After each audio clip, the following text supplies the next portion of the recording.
ಅಲ್ಲಮಾದನು ನಾದೇವನಲ್ಲದೆ ನೀದೇವನೇ ಅಲ್ಲವ ಕೂಡ ಬಹುಶಃ ಶರಣರಲ್ಲಿ ಯಾರ ಜೊತೆಗೆ ಈ ಆರೂಢರಿಗೆ ಬಹಳ ಹತ್ತಿರದ ಸಂಬಂಧ ಇದೆ ಅಲ್ಲಮನ ಜೊತೆಗೆ. ಯಾಕೆ ಈ ತಂತಿ ವಾದ್ಯವನ್ನು ತತ್ವಪದಕಾರರು ಇಡೀ ಭಾರತದ ಅನುಭವಿ ಪಂಥಗಳು ಬಳಸ್ತದೆ ಅಂದರೆ ದೇಹದಿಂದಲೂ ಒಂದು ನಾದ ಹೊರಡ್ತಾ ಇದೆ ಯೋಗದ ಪ್ರಕ್ರಿಯೆಯಲ್ಲಿ. ಅದು ಇದಕ್ಕೆ ಸಮಾನ, ಇದರ ಜೊತೆಗೆ ಹೊಂದಾಣಿಕೆ ಆಗ್ತದೆ ಆ ಹಾಡುಗಳನ್ನು ಹಾಡುವಾಗ. ದೈವ ಕೇಂದ್ರಿತವಾದ ಬೇಕಾದಷ್ಟು ಧರ್ಮಗಳಿವೆ, ಫಿಲಾಸಫಿಗಳಿವೆ. ಭಾರತದ ದೊಡ್ಡ ಕಷ್ಟ ಏನು ಅಂತಂದರೆ ಸಾಂಪ್ರದಾಯಿಕ ಧರ್ಮ ಮತ್ತು ಫಿಲಾಸಫಿಗಳಿಗೆ ವ್ಯತ್ಯಾಸಗಳಿಲ್ಲದೆ ಕರಗಿ ಹೋಗ್ಬಿಡೋದು. ನಮ್ಮ ಫಿಲಾಸಫರ್ಸ್ ಧರ್ಮಾಚಾರ್ಯರು ಆಗ್ಬಿಡೋದು. ಇದು ಒಂಥರ ಫಿಲಾಸಫಿ. ಯಾರು ಧರ್ಮ ಸ್ಥಾಪನೆ ಮಾಡಿದವರಲ್ಲ, ಫಿಲಾಸಫರ್ಸ್. ಇದನ್ನು ಬಹಳ ಸರಳವಾಗಿ ಹೇಳಿರೋರು ನಮ್ಮಮ್ಮ ಶಿಶುನಾಳರು. ಹೌದಪ್ಪ ಹೌದು, ನೀನೇ ದೇವರ, ನಿನ್ನ ಬಿಟ್ಟು ಬೇರೆ ದೇವರಿಲ್ಲ ಅಂತ. ನಿನ್ನ ನೀನು ಅರಿತರೆ ಇಲ್ಲಪ್ಪ ದೂರ, ನೀ ದೇವರಾಗಕ್ಕೆ ದೂರ ಇಲ್ಲ, ಇಷ್ಟೇ ಮಾಡಬೇಕಾಗಿರೋದು, ನಿನ್ನ ನೀನು ಅರಿ. ದೇವರಿದ್ದಾನೆ ಅನ್ನೋದು ಶುರುವಾಗೋದು ನೆಗೇಷನ್ ಮೂಲಕ. ಇಲಾಹ ಇಲ್ಲ ಅಂತ. ಇಲ್ಲ ಅಂದರೆ ಅರಬಿಲಿ ನೋ, ದೇರ್ ಇಸ್ ನೋ ಅಂತ. ಇದನ್ನು ಪನ್ ಮಾಡ್ತಾ ಇದ್ದಾನೆ. ಅಲ್ಲಿಲ್ಲ, ಇಲ್ಲಿಲ್ಲ, ಶಿವನ್ ಎಲ್ಲಿಲ್ಲ, ಶಿವನ್ ಅಲ್ಲಿಲ್ಲ. ನಿನ್ನ ನೀ ತಿಳಿ, ನೀನೇ ಬ್ರಹ್ಮನಲ್ಲ, ಯಾಕಪ್ಪ ಹುಡುಕಾಡ್ತಿದೀಯ ಅಲ್ಲೆಲ್ಲಿ? ಜ್ಯೋತಿ ಏನದು? ಆ ತತ್ವಪದದ ವಿಶ್ಲೇಷಣೆ ನನಗೆ ಹೋಗಲ್ಲ ನಾನು. ಆ ಜ್ಯೋತಿ ಇಲ್ಲೇ ಇದೆ, ಒಳಗಡೆ ಇದೆ, ನಮ್ಮೊಳಗಡೆ. ಜ್ಯೋತಿ ಜ್ಞಾನದ ಸಂಕೇತ, ಅದು ವಿಶಿಷ್ಟ ಜ್ಞಾನದ ಸಂಕೇತ. ನಮ್ಮ ದೇಹ ಮನಸ್ಸುಗಳನ್ನು ಸಾಧಕರು ಸಾಧನೆಯಲ್ಲಿ ನಿಯಂತ್ರಿಸಿ ಪಡೆದ ಸುಜ್ಞಾನ, ಅದು ಜ್ಯೋತಿ. ಅದು ಈ ದಿನ .com ನಮ್ಮ ಕರ್ನಾಟಕ ನಡೆದ 50 ಹೆಜ್ಜೆ ಮುಂದಿನ ದಿಕ್ಕು ಎಂಬ ವಿಶೇಷ ಸಂಚಿಕೆಯನ್ನು ಹೊರತಂದಿದೆ. ಈ ವಿಶೇಷ ಸಂಚಿಕೆಯನ್ನು ಖರೀದಿಸೋಕೆ ಈ ಕೆಳಗೆ ಕಾಣಿಸ್ತಾ ಇರೋ ನಂಬರನ್ನು ಸಂಪರ್ಕಿಸಿ. ಮೊದಲಿಗೆ ಕೆಲವು ಪಟಗಳನ್ನು ತೋರಿಸೋದಕ್ಕೆ ನಾನು ಬಯಸ್ತೇನೆ. ಸಾಮಾನ್ಯವಾಗಿ ಯೋಗ ಫಿಲಾಸಫಿಯವರು ಈ ಯೋಗ ಭಂಗಿಯಲ್ಲಿ ಕುಳಿತಿರುವ ಸಾಧಕನ ಚಿತ್ರವನ್ನು ಅವರು ಯಾವಾಗಲೂ ಬಳಸ್ತಾರೆ. ಆ 6 ಚಕ್ರಗಳಲ್ಲಿ ಕುಂಡಲಿನಿಯನ್ನು ದಾಟಿಸಿ ಸಹಸ್ರಾರಕ್ಕೆ ಕಳಿಸುವುದೇ ಯೋಗ ಅಂತ ಒಂದು ಪಾರಿಭಾಷಿಕ ಶಬ್ದಗಳವೆಲ್ಲ. ಮೂಲಾಧಾರ, ಸ್ವಾಧಿಷ್ಠಾನ, ಮಣಿಪುರ, ಅನಾಹತ, ವಿಶುದ್ಧಿ, ಆಜ್ಞಾ, ಆ ಚಕ್ರಗಳ ಹೆಸರು. ಇದು ನಮ್ಮ ಕರ್ನಾಟಕದ ಆರೂಢ ಪಂಥದ ಒಂದು ಪ್ರಮುಖ ದಾಖಲೆ. ಇದು ನನ್ನ ಬಹಳ ಪ್ರಿಯ ನಟರಾದ ಕೊಟ್ರಪ್ಪನವರು ಬಂದಿದ್ದಾರೆ. ಇದು ಮೂಲ ಪಟವೋ, ಇದು ನಾಟಕದ ನಟರು ತೆಗೆಸಿದ ಪಟವೋ ಅನ್ನೋದ್ರ ಬಗ್ಗೆ ಇನ್ನೂ ಜಿಜ್ಞಾಸೆ ಇದೆ.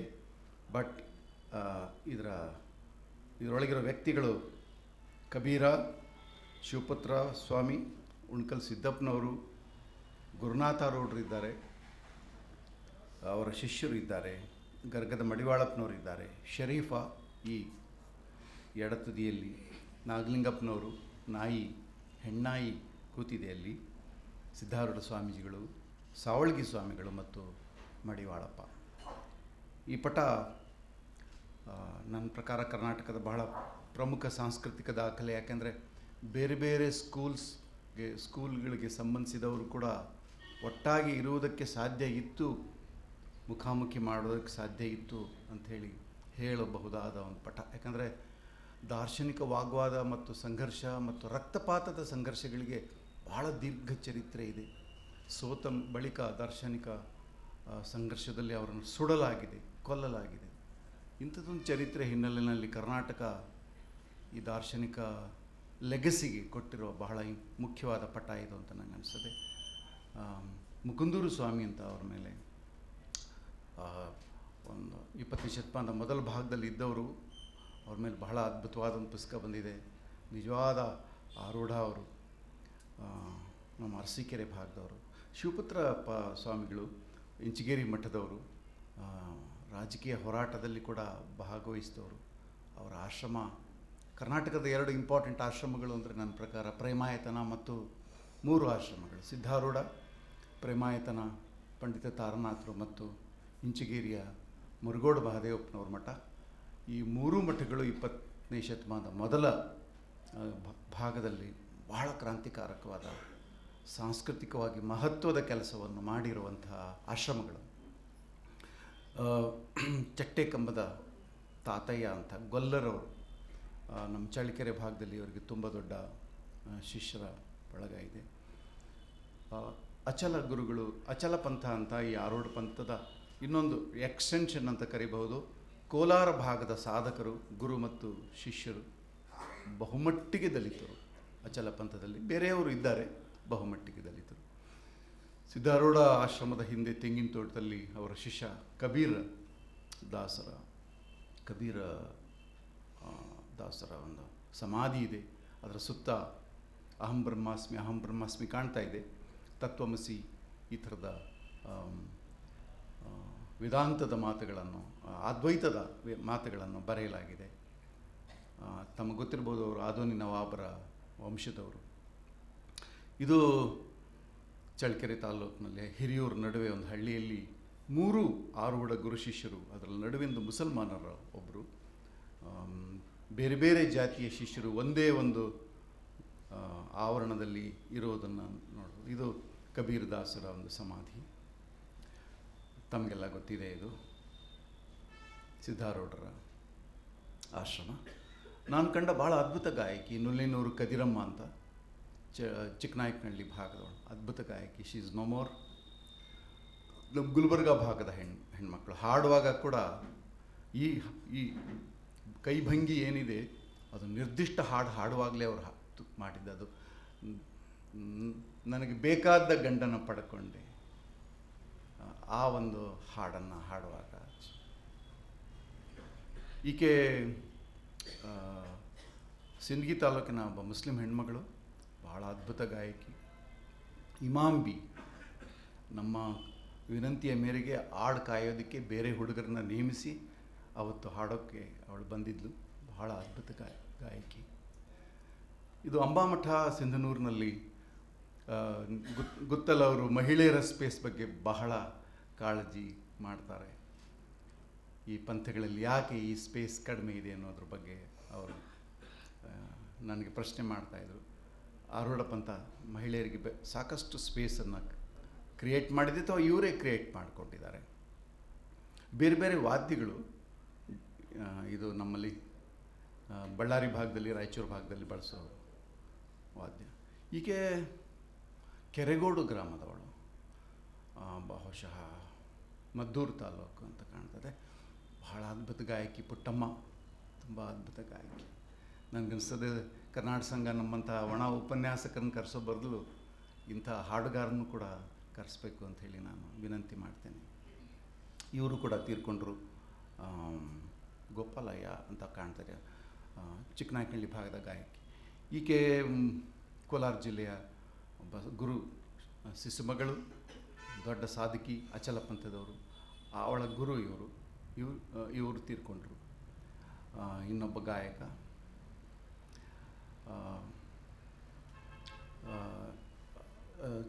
ದೇವದುರ್ಗ ತಾಲೂಕಿನಲ್ಲಿ ನಾನು ನೋಡಿದ ಬಸವಲಿಂಗ, ಕೂಡಲೂರು ಬಸವಲಿಂಗ, ಕನ್ನಡದ ಶ್ರೇಷ್ಠ ಕವಿಗಳು ಯಾರಾದರೂ ಪಟ್ಟಿ ಮಾಡಿ ಅಂದರೆ ನಾನು ಆರೂಢ ಪಂಥದ ಈ 4 ಜನರನ್ನು ಸೇರಿಸ್ತೇನೆ.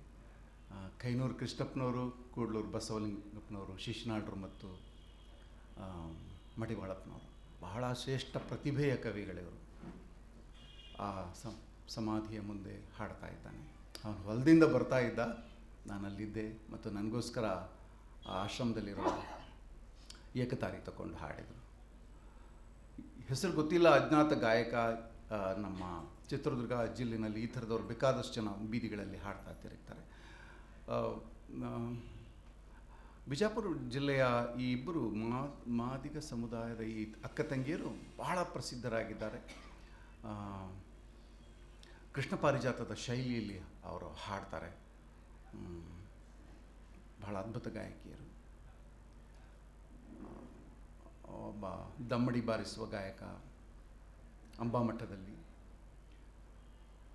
ನಾನು ಶಿರಾ ತಾಲೂಕಿನ ಬೆಜ್ಜಿಹಳ್ಳಿಗೆ ಹೋದಾಗ ಶೇಂಗಾ ಬಿಡ್ಸೋಕ್ಕೆ ಹೋಗಿದ್ದ ಹೆಣ್ಮಕ್ಳು ಒಬ್ಬೊಬ್ಬರಾಗಿ ಬಂದು ಸೇರಿಕೊಂಡ್ರು. ಆಲ್ಮೋಸ್ಟ್ ಎಲ್ಲರೂ ದಲಿತರು. ಈ ಕಡೆ ಬಲಗಡೆಗೆ ಟವಲ್ ಹಾಕ್ಕೊಂಡಿರೋ ಹೆಣ್ಮಗಳು ಮುಸ್ಲಿಂ ಹೆಣ್ಮಗಳು. ತುಂಬ ಪ್ರಸಿದ್ಧ ಇಬ್ಬರು ಗಾಯಕರು ನಮ್ಮ ಮಂಡ್ಯ ಜಿಲ್ಲೆಯವರು. ನಾನು ಆಮೇಲೆ ಹೇಳ್ತೀನಿ, ಹೆಸರು ನನಗೆ ಮರ್ತು ಹೋಗ್ತಾ ಇದೆ, ತೀರ್ಕೊಂಡ್ರು ಈಚೆಗೆ. ನಾನು ಬೆಂಗಾಲ್ಗೆ ಹೋದಾಗ ಅಲ್ಲಿನ ಬಾವುಲ್ ಗಾಯಕರ ಜೊತೆಗೆ ಸಂವಾದ ಮಾಡಿದೆ. ಅಲ್ಲಿನ ತತ್ವಪದಕಾರರು ಹೆಬ್ಬಣಿ ಮಾದೆ, ಬಹುಶಃ ನಾನು ಆಮೇಲೆ ಹೇಳ್ತೀನಿ. ಇದು ಬಹುಶಃ ಯಾವುದೋ ಒಂದು ಚಿಕ್ಕಮ್ಮನಹಳ್ಳಿ, ಚಳ್ಳಕೆರೆ ತಾಲೂಕಿನ ಚಿಕ್ಕಮ್ಮನಹಳ್ಳಿ ಒಬ್ಬ ಸೂಫಿ ಸಂತನ ದರ್ಗಾದಲ್ಲಿ ನಡೆಯುವ ತತ್ವಪದದ ಮೇಳ ಇದು, ಮಹಿಳೆಯರು. ಇದು ತಿಪ್ಟೂರು ತಾಲೂಕಿನಲ್ಲಿ, ಈ ಕಡೆ ದಮ್ಮಡಿ ಹಿಡಿದಿರೋರು ಬಹಳ ದೊಡ್ಡ ಗಾಯಕ.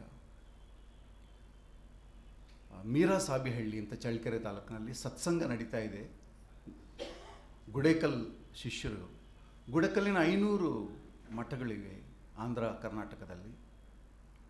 ಅಲ್ಲೆಲ್ಲ ಸತ್ಸಂಗ ನಡೀತದೆ. ತೆಲುಗು, ಉರ್ದು ಮತ್ತು ಕನ್ನಡ 3 ಭಾಷೆಗಳಲ್ಲಿ ಸತ್ಸಂಗ ಮತ್ತು ಹಾಡಿಕೆ ನಡೀತದೆ. ಇದು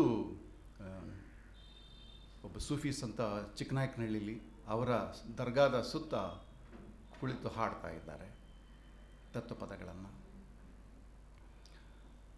ಇದು ಕಂಪ್ಲಿಯಲ್ಲಿ ವಿರುಪನಗೌಡ, ನಾನು ನನಗೆ ಗುರುಗಳಾಗಿದ್ದಂತಹ ಸದಾಶಿವ ಯೋಗಿಯವರಿಗೆ ಒಮ್ಮೆ ಕೇಳಿದೆ,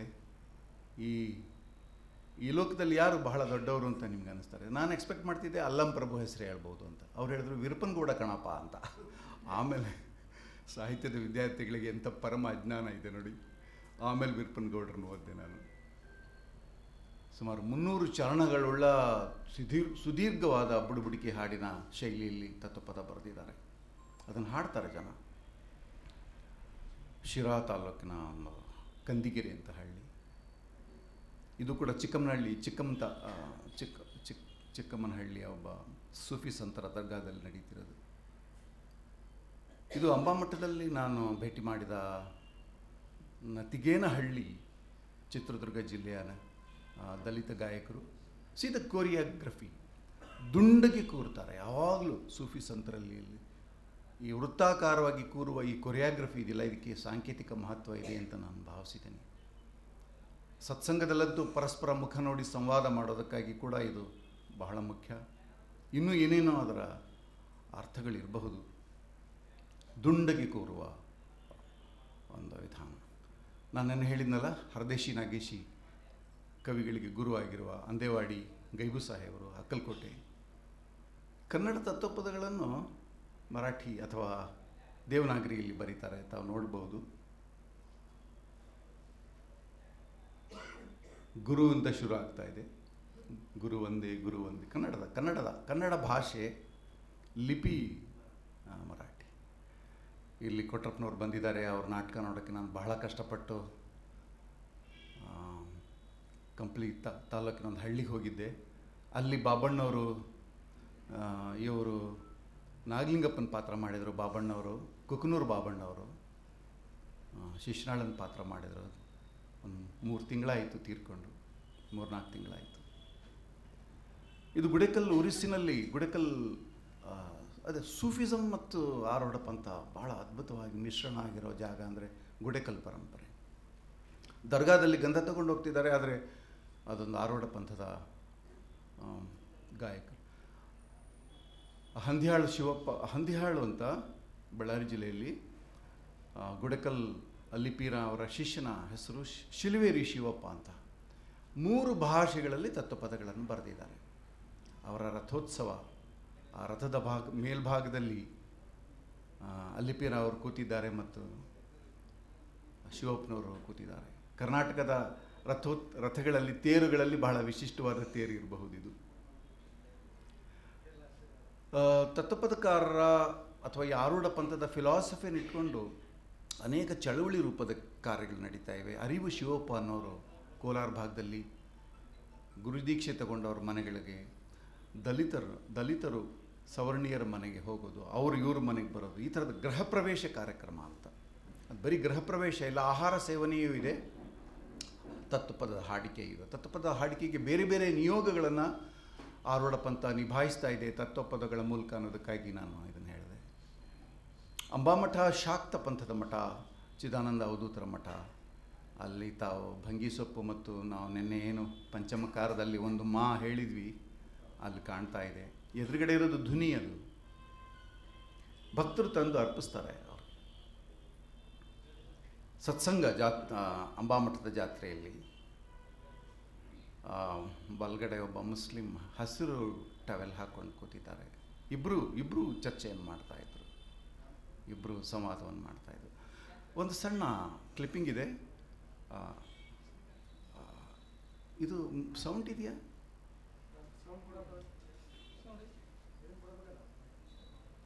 ಐ ಆಮ್ ಸಾರಿ, ಸೌಂಡ್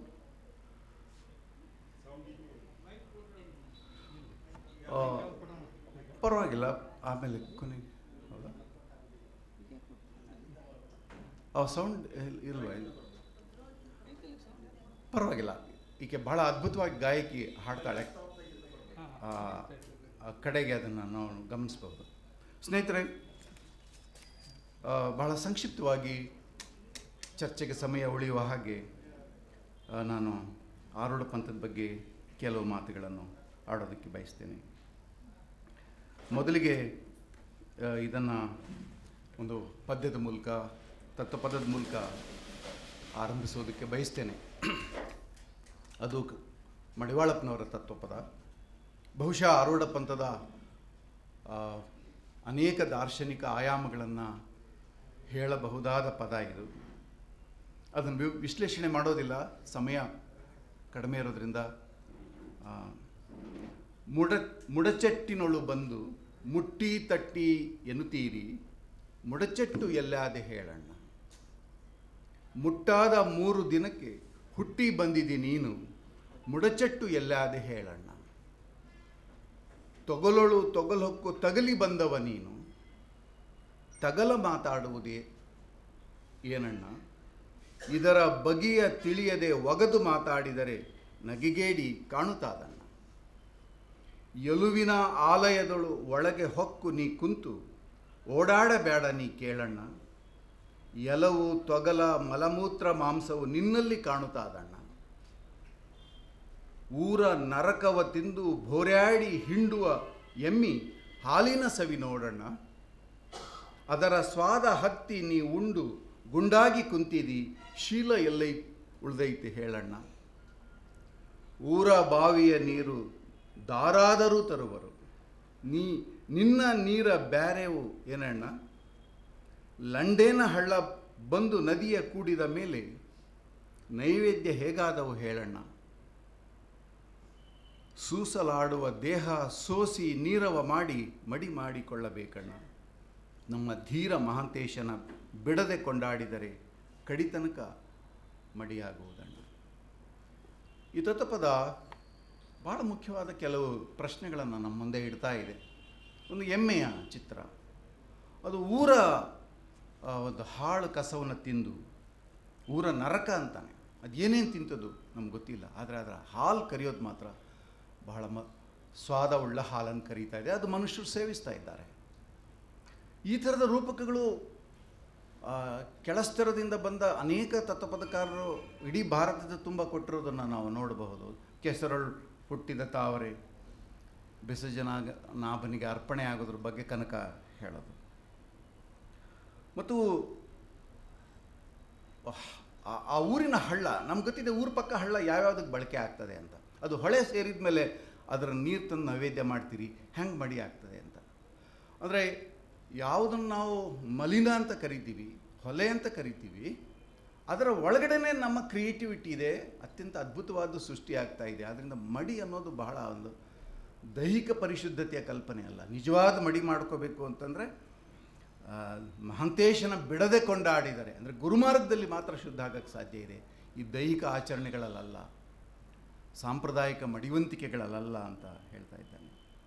ಮತ್ತು ಮುಟ್ಟಿನ ರೂಪಕ, ಹೆಣ್ಣ ಗರ್ಭದಲ್ಲಿ ಹುಟ್ಟುವುದು, ಯೋನಿಯಲ್ಲಿ ಹುಟ್ಟುವುದರಿಂದ ತಪ್ಪಿಸ್ಕೊಳ್ಳೋಕ್ಕೆ ಪ್ರಾರ್ಥನೆ ಮಾಡುವಂಥ ಬೇಕಾದಷ್ಟು ಹಾಡುಗಳನ್ನು, ಪುನರಪಿ ಜನನಂ ಪುನರಪಿ ಜೇನಿ ಜಠರೇ ಶಯನಂ ಇಹ ಸಂಸಾರೇ ಬಹುದುಸ್ತಾರೆ. ಅವನು ಹೇಳ್ತಾನೆ, ಆ ಜಾಗದಲ್ಲಿ ಹುಟ್ಟು ಬಂದಿದ್ದೀರಲ್ಲ, ಆ ಇಡೀ ಸೃಷ್ಟಿಕ್ರಿಯೆ ಇರೋದೇ ಅಲ್ಲಿ. ಮುಟ್ಟಾದ ಜಾಗದಲ್ಲಿ ನೀವು ಹೇಗೆ ಮೇಲು ಕೀಳು ಅಂತ ಭಾವಿಸ್ತೀರಿ? ಇಡೀ ಹಾಡು, ನದಿ ಮತ್ತು ಹಳ್ಳ, ಅದು ಮೇಯುವ ಮೇವು, ಊರಿನ ಕಸ ಮತ್ತು ಅದು ಹಿಂಡುವ ಹಾಲು ಎಮ್ಮೆ, ಮತ್ತು ಮುಟ್ಟಾಗುವ ಜಾಗ ಮತ್ತು ಅಲ್ಲಿ ಹುಟ್ಟಿ ಬರುವ ಮನುಷ್ಯ, ಈ ಥರದ ಚಿತ್ರಗಳನ್ನು ಕೊಡುವ ಮೂಲಕ ಭಾಳ ಮುಖ್ಯವಾದ ಕೆಲವು ಸಾಮಾಜಿಕ ಪ್ರಶ್ನೆಗಳನ್ನು ಕೂಡ ಅದು ಎತ್ತುತ್ತಾ ಇದೆ. ನಾವು ಬಹಳ ವ್ಯಕ್ತಿಗತ ಎಂದು ಕರೆಯುವಂತೆ ತೋರುವ ಈ ಆರೂಢರ ಸಾಧನೆ ಏನಿದೆ, ಇದು ಯಾಕೆ ಇಂಪಾರ್ಟೆಂಟ್ ನಮಗೆ ಕಲ್ಚರಲ್ಲಿ? ಯಾಕೆ ಅಂತಂದರೆ ಇದು ವ್ಯಕ್ತಿ ಹೇಗೆ ವ್ಯಕ್ತಿತ್ವವನ್ನು ನಿರ್ಮಾಣ ಮಾಡಿಕೊಳ್ಬೇಕು ಅನ್ನೋದರ ಒಂದು ವೈಯಕ್ತಿಕ ನೆಲೆಯ ಆಯಾಮ ಇರೋ ಹಾಗೆ ಆ ವ್ಯಕ್ತಿ ಸಮಾಜದಲ್ಲಿ ತನ್ನ ಎಂಗೇಜ್ಮೆಂಟ್ ಇದೆಯಲ್ಲ, ತನ್ನ ಮುಖಾಮುಖಿ ಮಾಡುವಾಗ ಯಾವ ಥರ ಇರಬೇಕು ಅಂತ ಕೂಡ ಹೇಳ್ತಾ ಇದೆ. ಈ ಕಾರಣಕ್ಕಾಗಿ ರ್ಯಾಡಿಕಲ್ ಆಗಿಬಿಡ್ತಾವೆ ಅವು. ಬಹಳ ಪರ್ಸನಲ್ ಆಗಿರುವಂಥ ಡೈಮೆನ್ಷನ್ ಇರೋ ಇಂಡಿವಿಜುವಲ್ಸ್ ಅಂತ ಕರಿಬಹುದಾದ ಆ ಕೇಂದ್ರ ಇರುವ ಈ ಎಲ್ಲ ಆರೂಢ ಪಂಥಗಳು ಸಮಾಜದ ಈ ಪ್ರಶ್ನೆಗಳನ್ನು ಎತ್ತಿದ್ಕೊಳ್ಳೆ ಕ್ರಾಂತಿಕಾರಕ ಆಗ್ಬಿಡ್ತಾರೆ. ಬಾಬಾ ಸಾಹೇಬರು ತಮಗೆಲ್ಲ ಗೊತ್ತಿದೆ, ನನಗೆ 3 ಗುರುಗಳು ಅಂತ. ಒಬ್ಬರು Buddha is my first Guru, the second is Kabira, ಇನ್ನೊಬ್ಬ ಹಿಂದಿಯ ತತ್ವಪದಕಾರ, 3ನೇದು ಜ್ಯೋತಿಬಾ ಫುಲೆ. 20ನೇ ಶತಮಾನದಲ್ಲಿ ಅತ್ಯಂತ ಕ್ರಾಂತಿಕಾರಕ ಚಿಂತನೆಯನ್ನು ಸೃಷ್ಟಿ ಮಾಡಿದ ಒಬ್ಬ ಧೀಮಂತ ವ್ಯಕ್ತಿ, ಮಹಾವಿಚಾರವಾದಿ, ಪಾಶ್ಚಿಮಾತ್ಯ ವಿಚಾರದಿಂದ ಪ್ರಣೀತರಾದವರು, ಸಂವಿಧಾನ ಬರೆದುಕೊಟ್ಟಂಥ ಒಂದು ದೊಡ್ಡ ಧೀಮಂತ ವ್ಯಕ್ತಿ. ನಾನು ಕಬೀರನಿಂದ ಪ್ರಭಾವಿತ ಆದಂದ್ರೆ ಏನು ಅರ್ಥ ಅದು? ಅಂದರೆ ನಾವು ಯಾವುದನ್ನು ನಾವು ಟ್ರೆಡಿಷನಲ್ ಅಂತ ಕರಿತೀವಿ, ಈ ಪರಂಪರೆಗಳು, ಆ ಪರಂಪರೆಯಲ್ಲಿ ಏನೋ ಕಸುವಿದೆ. ಆಧುನಿಕ ಕಾಲದ ನಮಗೆ ಅನುಸಂಧಾನ ಮಾಡುವುದಕ್ಕೆ ಬೇಕಾದ ಯಾವ್ಯಾವ ಕಸುವುಗಳಿದ್ದಾವೆ ಗೊತ್ತಲ್ಲ. ಅವರ ಕಾಳಜಿಯನ್ನು ನಾವು ಅರ್ಥ ಮಾಡ್ಕೋಬೇಕಾಗಿದೆ, ಗೌರವಿಸಬೇಕಾಗಿದೆ. There are loopholes. ಆದರೆ ಅಲ್ಲಿ ಬಹಳಷ್ಟು ಕಸುವುಗಳು ಇವೆ. ಆ ಕಸುವುಗಳ ಜೊತೆಗೆ ಹೇಗೆ ಅನುಸಂಧಾನ ಮಾಡಬೇಕು ಅನ್ನೋದು ನಮ್ಮ ಎದುರುಗಡೆ ಇರುವಂತಹ ಬಹಳ ಮೂಲಭೂತವಾದ ಪ್ರಶ್ನೆ ಅಂತ ಹೇಳಿ ನಾನು ಭಾವಿಸಿದ್ದೇನೆ. ಆರೂಢ ಅನ್ನೋ ಶಬ್ದವನ್ನು ನಾನು ಸಿದ್ಧಾರೂಢ ಅವರ ಯಾರ ಹೆಸರಲ್ಲಿ ಆರೂಢ ಇದೆ ಅವ್ರನ್ನ ಮಾತ್ರ ನಾನು ಚರ್ಚೆ ಮಾಡ್ತಿಲ್ಲ. ಬ್ರಾಡರ್ ಆಗಿ ಗುರುಪಂಥ ಅಂತ ಯಾವುದನ್ನು ಕರಿತೀವಿ, ತತ್ವಪದಕಾರರು ಅಂತ ಯಾರನ್ನು ಕರಿತೀವಿ, ಅವ್ರನ್ನೆಲ್ಲರನ್ನು ಮನಸ್ಸಲ್ಲಿ ಇಟ್ಕೊಂಡು ಮಾಡಿದ್ದೀನಿ. ಅವರ ನಡುವೆ ಬಹಳ ಶಾರ್ಪ್ ಆದ ತಾತ್ವಿಕವಾದ ವ್ಯತ್ಯಾಸಗಳಿವೆ. ಉದಾಹರಣೆಗೆ ಶಿಶುನಾಳರು ಶಾಕ್ತ ಪಂಥದವರು, ಚಿದಾನಂದ ಅವಧೂತರು ಶಾಕ್ತ ಪಂಥದವರು.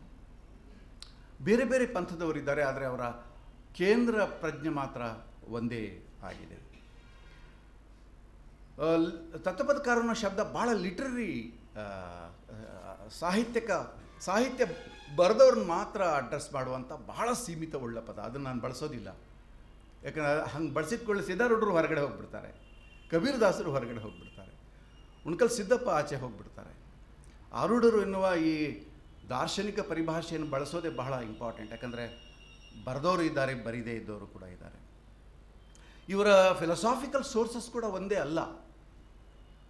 ನಾವು 3-4 ದಿನಗಳಿಂದ ನಾವು ಮಾಡ್ತಿರೋ ಚರ್ಚೆಯಲ್ಲಿ ಒಂದು ಒಂದು ಒಂದು ಯೂನಿಫಾರ್ಮಿಟಿಯನ್ನು ತರಕ್ಕೆ ಸಾಧ್ಯನೇ ಇಲ್ಲದೆ ಇರೋ ಹಾಗೆ ಆ ಬಹುತ್ವ ಇದೆ, ವೈವಿಧ್ಯ ಇದೆ.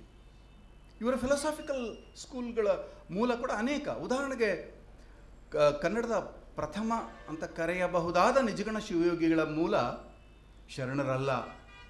ಶರಣ ಚಳುವಳಿಯಿಂದ ಕಂಪ್ಲೀಟ್ ಡಿಟ್ಯಾಚ್ ಆಗಿರೋ ಒಬ್ಬ ತತ್ವಪದಕಾರ ಅವರು. ಉಪನಿಷತ್ತುಗಳವರು ಅವರು ಡಿಕ್ಲೇರ್ ಮಾಡ್ತಾರೆ, ಉಪನಿಷತ್ತಿನ ಸಾರವನ್ನು ನಾನು ಹೇಳ್ತಾ ಇದ್ದೇನೆ ಅಂತ. ಶಿಶುನಾಳರದು ಶಾಕ್ತ ಫಿಲಾಸಫಿ. ಹೀಗೆ ಬೇರೆ ಬೇರೆ ಫಿಲಾಸಾಫಿಕಲ್ ಸ್ಕೂಲಿಂದ ಬಂದವರು ಈ 300 ವರ್ಷ, 17ನೇ ಶತಮಾನದಿಂದ 16 ಶತಮಾನದಿಂದ ಇಲ್ಲಿವರೆಗೆ ಒಂದು 300 ವರ್ಷ ಪಂಪ ರನ್ನ ಕುಮಾರವ್ಯಾಸ ಆದಮೇಲೆ ಒಂದು ಅಂಧಕಾರ ಯುಗ ಕಳೆದೋಯ್ತು ಮಧ್ಯಕಾಲೀನದಲ್ಲಿ, ಹೊಸಗನ್ನಡ ಸಾಹಿತ್ಯ ಬರೋವರೆಗೆ ಎಂಬ ಹೇಳಿಕೆಗಳನ್ನು ಸಾಹಿತ್ಯ ಚರಿತ್ರಕಾರರು ಮಾಡ್ತಾರೆ. ಅದು ಸಾಹಿತ್ಯ ಚರಿತ್ರಕಾರರ ಅಂಧಕಾರ ಅಷ್ಟೇ. ಆ ಕಾಲದಲ್ಲಿ ಅತ್ಯಂತ ಸೃಜನಶೀಲವಾದ ಜನಪದ ಕವಿಗಳು ಬಂದಿದ್ದಾರೆ, ತತ್ವಪದಕಾರರು ಬಂದಿದ್ದಾರೆ, ಆರೂಢರು ಬಂದಿದ್ದಾರೆ. ಇವ್ರ ಸಾಮಾಜಿಕ ಹಿನ್ನೆಲೆ ಕೂಡ ವಿಭಿನ್ನವಾಗಿದೆ.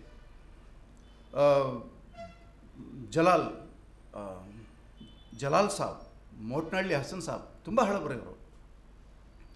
ನಾವು ಮೊನ್ನೆ ಪ್ರಸ್ತಾಪ ಮಾಡಿದ 19ನೇ ಶತಮಾನದ ಗುರುಖಾದ್ರಿ ಪೀರಂಗಿಂತ ಹಳಬರಿವರು, ಮಡಿವಾಳಪ್ಪನ ಶಿಷ್ಯರು, ಸಾವಳಗಿ ಮಹಮ್ಮದ್ ಶರೀಫ್, ಇವ್ರನ್ನ ಮುಸ್ಲಿಮರು ಅಂತ ಕರಿಬಾರ್ದು, ಮುಸ್ಲಿಂ ಹಿನ್ನೆಲೆಯಿಂದ ಬಂದವರು ಅಂತ ಕರಿಬೇಕು. ಯಾಕೆಂದರೆ ಅವೆಲ್ಲ ಬಿಟ್ಟು ಬರ್ತಾರೆ ಅವರು. ಬಂದಮೇಲೆ ಎಲ್ಲ ಬಿಟ್ಟು ಬರ್ತಾರೆ. ದಲಿತರು ಚಲವಾದಿ ಚಂದಪ್ಪ, ಚನ್ನಾರೋಡ್ರು, ಬ್ರಾಹ್ಮಣರು, ಮಹಿಪತಿ ರಾಯರು, ಮಹಿಪತಿ ದಾಸರಲ್ಲ ಅವರು, ಮಹಿಪತಿ ರಾಯರು, ಅವರು ಆರೋಡರು. ದ್ವೈತಾದ್ವೈತವೆಂದು ಕೂಗಾಡದಿರಿ ಅಂತಲೇ ಹೇಳ್ತಾರೆ. ಅವೆರಡರ ಆಚೆ ಇದೆ ಗುರುಪಂಥ, ಆರೋಢ ಪಂಥ ಅಂತ. ಕೈನೂರು ಕೃಷ್ಣಪ್ಪ ಅವರೆಲ್ಲ ಬ್ರಾಹ್ಮಣರು. ಲಿಂಗಾಯತರು ಮಡಿವಾಳಪ್ಪನವರು, ಸಿದ್ಧಾರೂಢರು. ಮಹಿಳೆಯರು ಬೇಕಾದಷ್ಟು ಶಿವಲಿಂಗವ್ವ, ಜತ್ತಿ, ಗಂಗಮ್ಮ, ಹನುಮಂತವ್ವ, ಬೇರೆ ಬೇರೆ ಕೈವಾರ ತಾತಯ್ಯನವರು ಬೆಳೆಗಾರ ಸಮುದಾಯದವರು, ಬೇರೆ ಬೇರೆ ವೃತ್ತಿಯವರು ಬಂದಿದ್ದಾರೆ. ಹೀಗಾಗಿ ಸಾಮಾಜಿಕ ಹಿನ್ನೆಲೆಯಿಂದ, ಅವರ ದಾರ್ಶನಿಕ ತಾತ್ವಿಕ ಹಿನ್ನೆಲೆಯಿಂದ, ಕರ್ನಾಟಕದಲ್ಲಿ ಯಾವ ಪ್ರದೇಶದಿಂದ ಬಂದರು ಅನ್ನುವ ಈ ಪ್ರಾದೇಶಿಕ ಹಿನ್ನೆಲೆಯಿಂದ ಒಂದು ವಿಶಿಷ್ಟವಾದ ಬಹುತ್ವ ಮತ್ತು ವೈವಿಧ್ಯ ಈ ಆರೂಢರಲ್ಲಿ, ಗುರುಪಂಥಿಯರಲ್ಲಿ ಇದೆ ಅಂಥೇಳಿ ನಾನು ಭಾವಿಸ್ತೇನೆ. ಎರಡನೇ ಮಾತು, ಏನು ಆರೂಢ ಅಂದರೆ ಭಾಳ ಸಂಕ್ಷಿಪ್ತವಾದ ಒಂದು ವ್ಯಾಖ್ಯಾನವನ್ನು ಕೊಡೋದಕ್ಕೆ ಬಯಸ್ತೇನೆ. ಶಿಶುನಾಳರ ಮಾತಿಂದಲೇ ಶುರು ಮಾಡ್ಬೋದು. 6 ಮೂರನ್ನು ಕಟ್ಟಿ ಮೇಲಕ್ಕೆ ಏರಿದವನು ಗಟ್ಟಿ. ದ ವರ್ಡ್ ಏರು is very important, is A key word.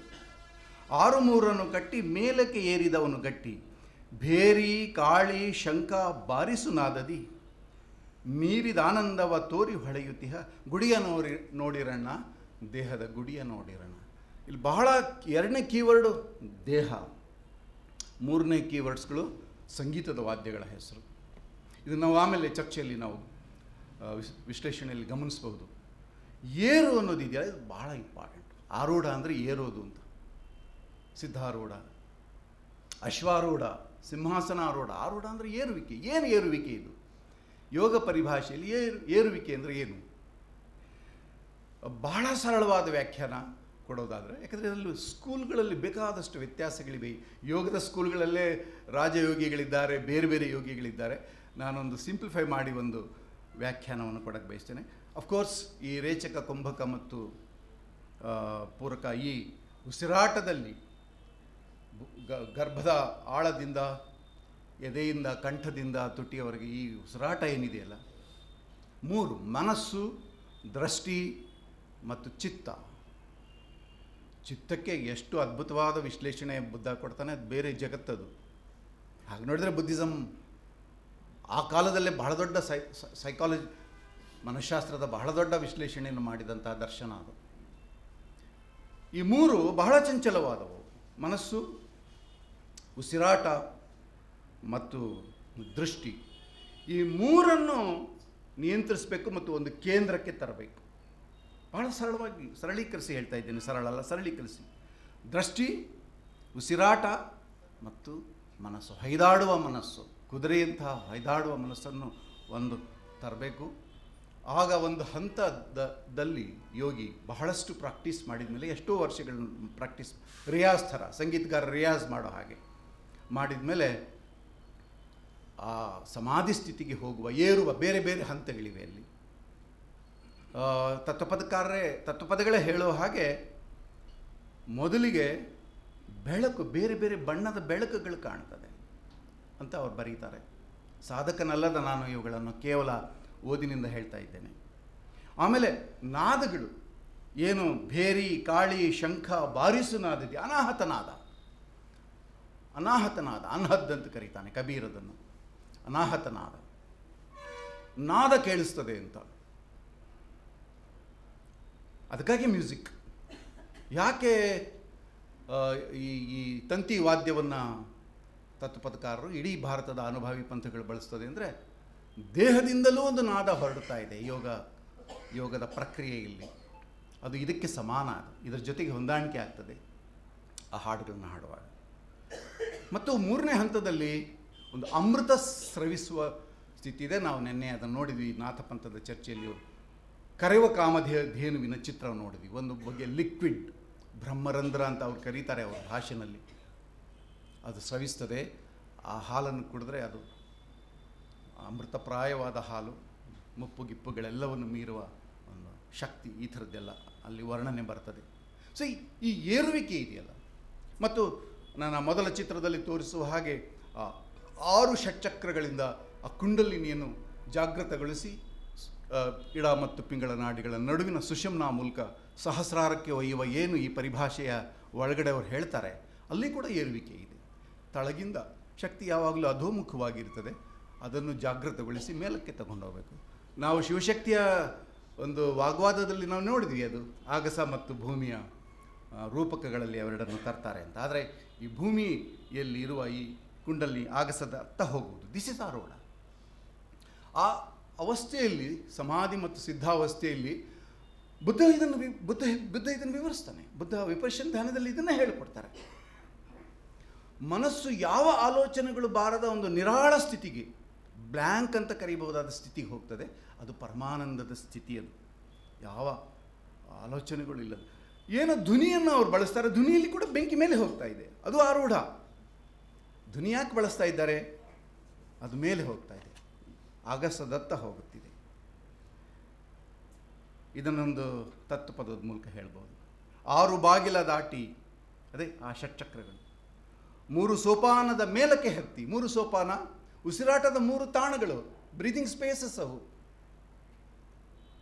ಕಂಠ, ಹೃದಯ ಭಾಗ ಮತ್ತು ಗರ್ಭದ ಈ ಅಬ್ಡಮನ್ನ ಭಾಗ, ಈ 3 ಭಾಗಗಳಿಂದ ಉಸಿರಾಟ ಮಾಡಬೇಕು ಯೋಗಿ ಆದವರು, ಪ್ರಾಣಾಯಾಮ ಈ ಥರದಕ್ಕೆ. 6 ಬಾಗಿಲ ದಾಟಿ 3 ಸೋಪಾನವ ಮೇಲಕ್ಕೆ ಹತ್ತಿ, ಮೂಲದ್ವಾರವ ಮೆಟ್ಟಿ, ಮೂಲ ಕೊನೆಗೆ ಏರಿತೆ. ದ ವರ್ಡ್ ಏರಿತೆ, ಏರುವುದು, ಏರುವಿಕೆ ಬರ್ತಾ ಇದೆ. ಮೇಲು ಮಂಟಪ ಆದಿಮೂಲ ಮೂರ್ತಿ ಹೊಳೆದೀತೆ, ಅಲ್ಲೊಂದು ಮೇಲು ಮಂಟಪ ಇದೆ, ಸಹಸ್ರಾರ. ಅಲ್ಲಿ ಒಂದು ಎಕ್ಸ್ಪೀರಿಯನ್ಸ್ ಆಗ್ತದೆ, ಅಲ್ಲಿ ಆದಿಮೂರ್ತಿ ಹೊಳಿತಾನೆ. ಆದಿಮೂರ್ತಿ ಯಾರೂ ಅಲ್ಲ, ಇವನ ಚೈತನ್ಯವೇ, ಸಾಧಕನ ಚೈತನ್ಯವೇ. ಅದಕ್ಕೆ ಆರೂಢ ಟೆಕ್ಸ್ಟ್ಗಳೆಲ್ಲವೂ ಮೆಟ್ಟಲಿನ ಕಲ್ಪನೆಯಲ್ಲಿ ಇವೆ. ಕೈವಲ್ಯ ಸೋಪಾನ, ಸ್ಟೆಪ್ಸ್ ಇದೆ. ಷಟ್ಸ್ಥಲಗಳಲ್ಲಿ ಕೂಡ ಬೇರೆ ಬೇರೆ ಹಂತಗಳನ್ನು ವಿವರಿಸ್ತಾ ಇದ್ದಾರೆ. ಸೂಫಿಗಳಲ್ಲಿ ಕೂಡ ಹಾಗೆ ಶರೀಯತ್, ತರೀಖತ್, ಮಾರಿಫತ್ ಆ್ಯಂಡ್ ಹಕೀಕತ್, ಇವುಗಳನ್ನು ನಾನು ಎಕ್ಸ್ಪ್ಲೇನ್ ಮಾಡೋಕ್ಕೆ ಸಮಯ ಇಲ್ಲ. ಅಲ್ಲಿ ಕೂಡ ಹಂತಗಳಿವೆ. ಈ ಹಂತಗಳನ್ನು ಎಲ್ಲ ಯೋಗಿಕ್ ಸ್ಕೂಲ್ಗಳು ಬೇರೆ ಬೇರೆ ರೀತಿಯಲ್ಲಿ, ಭಕ್ತಿ, ವೈರಾಗ್ಯ, ತಾರಕ, ಸಾಂಖ್ಯ, ಮನಸ್ಕ ಅಂತ ಒಂದು ಸ್ಕೂಲ್ ಹೇಳ್ತದೆ. ಇನ್ನೊಂದು ಸ್ಕೂಲ್ ಹೇಳ್ತದೆ ಶಿವಕರುಣೆ, ನೀತಿ, ಯೋಗ, ಜ್ಞಾನ, ಈ ಥರದ ಹಂತಗಳಿವೆ ಅಂತ. ಯಮ, ನಿಯಮ, ಧ್ಯಾನ, ಸಮಾಧಿ ಅಂತ ಇನ್ನೊಂದು ಯೋಗ ಸ್ಕೂಲ್ ಹೇಳ್ತದೆ. ಬಟ್ ಎಲ್ಲರೂ ಏರುವಿಕೆಯ ಬಗ್ಗೆ ಮಾತಾಡ್ತಾರೆ. ಆ ಏರುವಿಕೆಯ ತುದಿಯಲ್ಲಿ ಸಮಾಧಿ ಸ್ಥಿತಿಯಲ್ಲಿ ಒಂದು ಟ್ರಾನ್ಸ್ ಅವಸ್ಥೆಗೆ ಹೋಗ್ತಾರೆ. ಅದೊಂದು ನಿತ್ಯ ಸುಖದ ಅವಸ್ಥೆ ಅಂತ ಅವ್ರು ಬಣ್ಣಿಸ್ತಾರೆ. ಎಲ್ಲ ತತ್ವಪದಗಳಲ್ಲಿ ಇದಿದೆಯಲ್ಲ, ಈ ಯೋಗಾನುಭವದ ವಿವರಗಳು ಒಂದು ಬೆಡಗಿನ ಭಾಷೆಯಲ್ಲಿ ಬರ್ತದೆ. ಬೆಡಗಿನ ಭಾಷೆಯಲ್ಲಿ ಒಂದು ಮುಕ್ತಾವಸ್ಥೆ, ಅವಾಗ ಮೌನವೇ ಬಹಳ ಇಂಪಾರ್ಟೆಂಟ್ ಆಗಿರ್ತದೆ. ಒಂದು ಉನ್ಮನಿ ಸಾಧನೆ ಅಂತ ಕೂಡ ಇದನ್ನು ಅವರು ಕರೀತಾರೆ. ಬಯಲಿನ ಅವಸ್ಥೆ. ಇದನ್ನು ಬೇಂದ್ರೆ ಚೈತನ್ಯದ ಪೂಜೆ ಅಂತ ಕರೀತಾರೆ. ಬೇಂದ್ರೆ ಚೈತನ್ಯದ ಪೂಜೆ, ಆತ್ಮಜ್ಞಾನ ಆಗುವ ವಿಚಲಿತವಾದ ಒಂದು ಮನಸ್ಸು, ವಿಚಲಿತ ಅಲ್ಲದ ಒಂದು ಸ್ಥಿತಿಗೆ ಮನಸ್ಸನ್ನಲ್ಲಿ ತಗೊಂಡು ಹೋಗೋದು. ಹೈಲಿ ಸೈಕೋಫಿಸಿಕಲ್ ಆದಂತಹ ಒಂದು ಎಕ್ಸಸೈಸ್ ಕೂಡ ಹೌದದು. ಬಟ್ ಸಟನ್ಲಿ ಈಗ ಬೇರೆ ಬೇರೆ ಯೋಗದ ಮಾರ್ಕೆಟಿಂಗ್ ಮಾಡ್ತಿರೋ ಏನು ಯೋಗಿಗಳಿದ್ದಾರೆ, ಅದು ಬೇರೆ ಜಗತ್ತದು, ಅದು ಬೇರೆನೇ ಜಗತ್ತು. ಯೋಗವನ್ನು ಮಾರ್ಕೆಟಿಂಗ್ ಮಾಡ್ತಾ ಇರೋದು ಮೇಲ್ಮಧ್ಯಮ ವರ್ಗದವರಿಗೆ. ಬಟ್ ನಮ್ಮ ತತ್ವಪದಗಳಲ್ಲಿ, ಆರೂಢಗಳಲ್ಲಿ ಇದು ಬೇರೆ ಇದೆ. ಅದನ್ನು ಪೂರ್ಣಾನಂದ, ಚಿದಾನಂದ, ಯೋಗಾನಂದ ಈ ಥರದ್ದೆಲ್ಲ ಕರೀತಾರೆ. This is Arudha. ಬಹಳ ಸರಳವಾಗಿ ಒಂದು ಯೋಗಿಕ ಒಂದು ಅನುಭವಗಳನ್ನು ಹೇಳುವ ಸಂಗತಿ ಇದು. ಇಷ್ಟೇ ಆಗಿದ್ದರೆ ನಮಗೆ ಯಾಕೆ ಇದರ ಬಗ್ಗೆ ಇಷ್ಟೊಂದು ಕಾಳಜಿ? ಯಾಕಂದರೆ ಇವರ ಇನ್ನೊಂದು ಮುಖ, ಈ ವೈಯಕ್ತಿಕ ಸಾಧನೆ ಇನ್ನೊಂದು ಮುಖ, ಇವರು ಸಮಾಜ ಜೊತೆಗೆ ಮಾಡಿದ ಎಂಗೇಜ್ಮೆಂಟಲ್ಲಿದೆ. ಆ ಕಾರಣಕ್ಕಾಗಿ ಇವರು ನಮಗೆ ಇಂಪಾರ್ಟೆಂಟ್. ನಾನು ಇಡೀ ಆರೂಢ ಪಂಥದ ಬೇರೆ ಬೇರೆ ಪರಿಕಲ್ಪನೆಗಳೇ ಇವತ್ತಿನ ಉಪನ್ಯಾಸದಲ್ಲಿ ಕೇವಲ ಒಂದು ಪರಿಕಲ್ಪನೆಯನ್ನು ಮಾತ್ರ ವಿಶ್ಲೇಷಣೆ ಮಾಡುವ ಮೂಲಕ ಆರೂಢವನ್ನು ವಿವರಿಸೋದಕ್ಕೆ ಪ್ರಯತ್ನ ಮಾಡ್ತೇನೆ. ಯಾಕೆಂದರೆ ಅದನ್ನು ವಿವರಿಸಿದರೆ ಬಹುಶಃ ಆರೂಢ ವಿವರಿಸಿದ ಹಾಗೆ ಆಗಬಹುದು ಅಂಥೇಳಿ. ಇಡೀ ಆರೂಢ ಫಿಲಾಸಫಿಯ ಒಂದು ಕೋರ್ ಹೇಳ್ಬಹುದು ಅಂತಂದರೆ 3 ಪದಗಳಲ್ಲಿ ಹೇಳ್ಬೋದು. ತನ್ನ ತಾನರಿಯುವುದು, ತನ್ನ ತಾನು ಅರಿಯುವುದು, ನಮ್ಮನ್ನು ನಾವೇ ಅರಿಯೋದು. ಅದನ್ನು ಅವರು ಸೋಹಂ ಅಂತಲೂ ಕರೀತಾರೆ. ಸೂಫಿಗಳು ಅನಲ್ ಹಕ್ ಅಂತ ಕರೀತಾರೆ. ಅಲ್ಲಮ ಅದನ್ನು ನಾದೇವನಲ್ಲದೆ ನೀದೇವನೇ. ಅಲ್ಲಮ ಕೂಡ ಬಹುಶಃ ಶರಣರಲ್ಲಿ ಯಾರ ಜೊತೆಗೆ ಈ ಆರೂಢರಿಗೆ ಬಹಳ ಹತ್ತಿರದ ಸಂಬಂಧ ಇದ್ದರೆ ಅಲ್ಲಮನ ಜೊತೆಗೆ. ಸೋಹಂ ನಿನ್ನಯ ಹೊರತು ದೇವರೇ ಇಲ್ಲ. ಹಲಸಂಗಿ ಖಾಜಾ ಸಾಹೇಬರ ಅದ್ಭುತವಾದ ಹಾಡಿದು.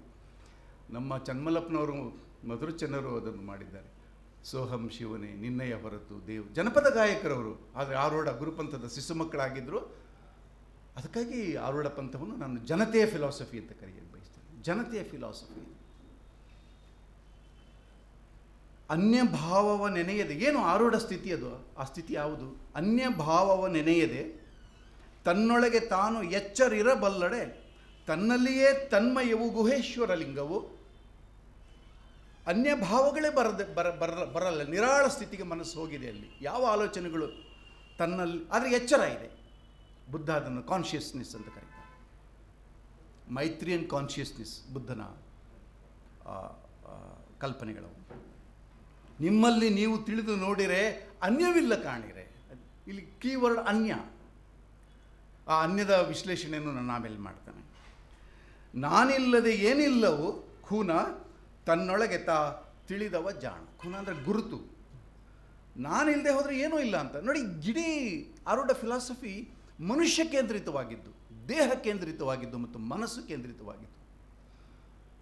ದೈವ ಕೇಂದ್ರಿತವಾದ ಬೇಕಾದಷ್ಟು ಧರ್ಮಗಳಿವೆ, ಫಿಲಾಸಫಿಗಳಿವೆ. ಭಾರತದ ದೊಡ್ಡ ಕಷ್ಟ ಏನು ಅಂತಂದರೆ ಸಾಂಪ್ರದಾಯಿಕ ಧರ್ಮ ಮತ್ತು ಫಿಲಾಸಫಿಗಳಿಗೆ ವ್ಯತ್ಯಾಸ ಇಲ್ಲದೆ ಕರಗಿ ಹೋಗ್ಬಿಡೋದು. ನಮ್ಮ ಫಿಲಾಸಫರ್ಸ್ ಧರ್ಮಾಚಾರ್ಯರು ಆಗ್ಬಿಡೋದು. ಇದು ಒಂಥರ ಫಿಲಾಸಫಿ. ಇವರು ಯಾರು ಧರ್ಮ ಸ್ಥಾಪನೆ ಮಾಡಿದವರಲ್ಲ, ಫಿಲಾಸಫರ್ಸ್ ಇವರು. ಇವು ಮನುಷ್ಯ ಕೇಂದ್ರಿತವಾದವು. ಆ ಕಾರಣಕ್ಕಾಗಿ ಅವು ಸಾಂಸ್ಥಿಕ ಧರ್ಮಗಳನ್ನು ಎದುರಾಕೊಳ್ಳೋಕ್ಕೆ ಸಾಧ್ಯ ಆಯಿತು. ದೈವ ಕೇಂದ್ರಿತ ಧರ್ಮಗಳನ್ನು ಎದುರಾಕೊಳ್ಳೋಕ್ಕೆ ಸಾಧ್ಯ ಆಯಿತು. ತನ್ನೊಳು ಕಂಡು ತಾನಾದ ಮಹಾತ್ಮನಿಗೆ ಇನ್ನೇನು ಮಡಿವಾಳಪ್ಪ. ಮತ್ತೆ ರಿಪೀಟ್ ಆಗ್ತಿರೋ ಶಬ್ದಗಳು ತನ್ನ ತಾನರಿಯುವುದು ಅಂತ. ಇಡೀ ತತ್ವಪದಗಳಲ್ಲಿ ಅಥವಾ ಕಬೀರನಲ್ಲಿ, ಅಭಂಗಗಳಲ್ಲಿ, ಇವರೆಲ್ಲರಲ್ಲೂ ಕೂಡ ಇದೇ ಫಿಲಾಸಫಿ ಮತ್ತೆ ಬರ್ತದೆ. ಬಗ್ದಾದ್ನ ಅನಲ್ ಹಕ್ ಹೇಳಿದ, ಮನ್ಸೂರ್ ಹಲ್ಲಾಜ್ನಲ್ಲಿ. ಯಾಕಂದರೆ ಎಲ್ಲ ಫಿಲಾಸಫಿಕಲ್ ಸ್ಕೂಲ್ಗಳು ಜಗತ್ತಲ್ಲಿ ಇದನ್ನು ಹೇಳ್ತವೆ. ಇದನ್ನು ಬಹಳ ಸರಳವಾಗಿ ಹೇಳಿರೋರು ನಮ್ಮಮ್ಮ ಶಿಶುನಾಟ್ರು. ಹೌದಪ್ಪ ಹೌದೋ, ನೀನೇ ದೇವರ, ನಿನ್ನ ಬಿಟ್ಟು ಬೇರೆ ದೇವರಿಲ್ಲ ಅಂತ. ನಿನ್ನ ನೀನು ಅರಿತರೆ ಇಲ್ಲಪ್ಪ ದೂರ, ನೀ ದೇವರಾಗಕ್ಕೆ ದೂರ ಇಲ್ಲ. ಇಷ್ಟೇ ಮಾಡಬೇಕಾಗಿರೋದು, ನಿನ್ನ ನೀನು ಅರಿವೇ ಗುರು. ಅದು ಕೂಡ ಶರಣರಲ್ಲೇ ಬರ್ತಿದೆ. ಅರಿವನ್ನು ಪಡೆಯುವುದಕ್ಕೆ ಗುರು ಬೇಕು. ಆದರೆ ಅರಿವನ್ನು ಪಡೆದ ಮೇಲೆ ಅರಿವೇ ಗುರು ಆಗ್ತದೆ. ಗುರುವು ಎರಡು ಆ ಸಾಧಕನಲ್ಲಿ ಅವು ಇರ್ತವೆ ಅಂತ. ಈ ಥರದ ಇನ್ನೂ ಬೇಕಾದಷ್ಟು ಮಾತುಗಳನ್ನ ಹೇಳ್ತವೆ. ಅಲ್ಲಿಲ್ಲ, ಇಲ್ಲಿಲ್ಲ, ಶಿವನ್ ಎಲ್ಲಿಲ್ಲ, ಶಿವನ್ ಅಲ್ಲಿಲ್ಲ. ಆ ಇಲ್ಲ ಶಬ್ದಗಳು ಭಾಳ ಇಂಪಾರ್ಟೆಂಟ್. ಯಾಕಂದರೆ ಇಸ್ಲಾಂನಲ್ಲಿ ದೇವರಿದ್ದಾನೆ ಅನ್ನೋದು ಶುರುವಾಗೋದು ನೆಗೇಷನ್ ಮೂಲಕ. ಇಲಾಹ ಇಲ್ಲ ಅಂತ. ಲಾ ಅಂದರೆ ಅರಬಿಲಿ ನೋ, ದೇರ್ ಇಸ್ ನೋ ಅಂತ. ಇದನ್ನು ಪನ್ ಮಾಡ್ತಾ ಇದ್ದಾನೆ ಕವಿ. ಅಲ್ಲಿಲ್ಲ, ಇಲ್ಲಿಲ್ಲ, ಶಿವನ್ ಎಲ್ಲಿಲ್ಲ, ಶಿವನ್ ಅಲ್ಲಿಲ್ಲ. ನಿನ್ನ ನೀ ತಿಳಿ, ನೀನೇ ಬ್ರಹ್ಮನಲ್ಲ, ಯಾಕಪ್ಪ ಹುಡುಕಾಡ್ತಿದೀಯ ಅಲ್ಲೆಲ್ಲಿ?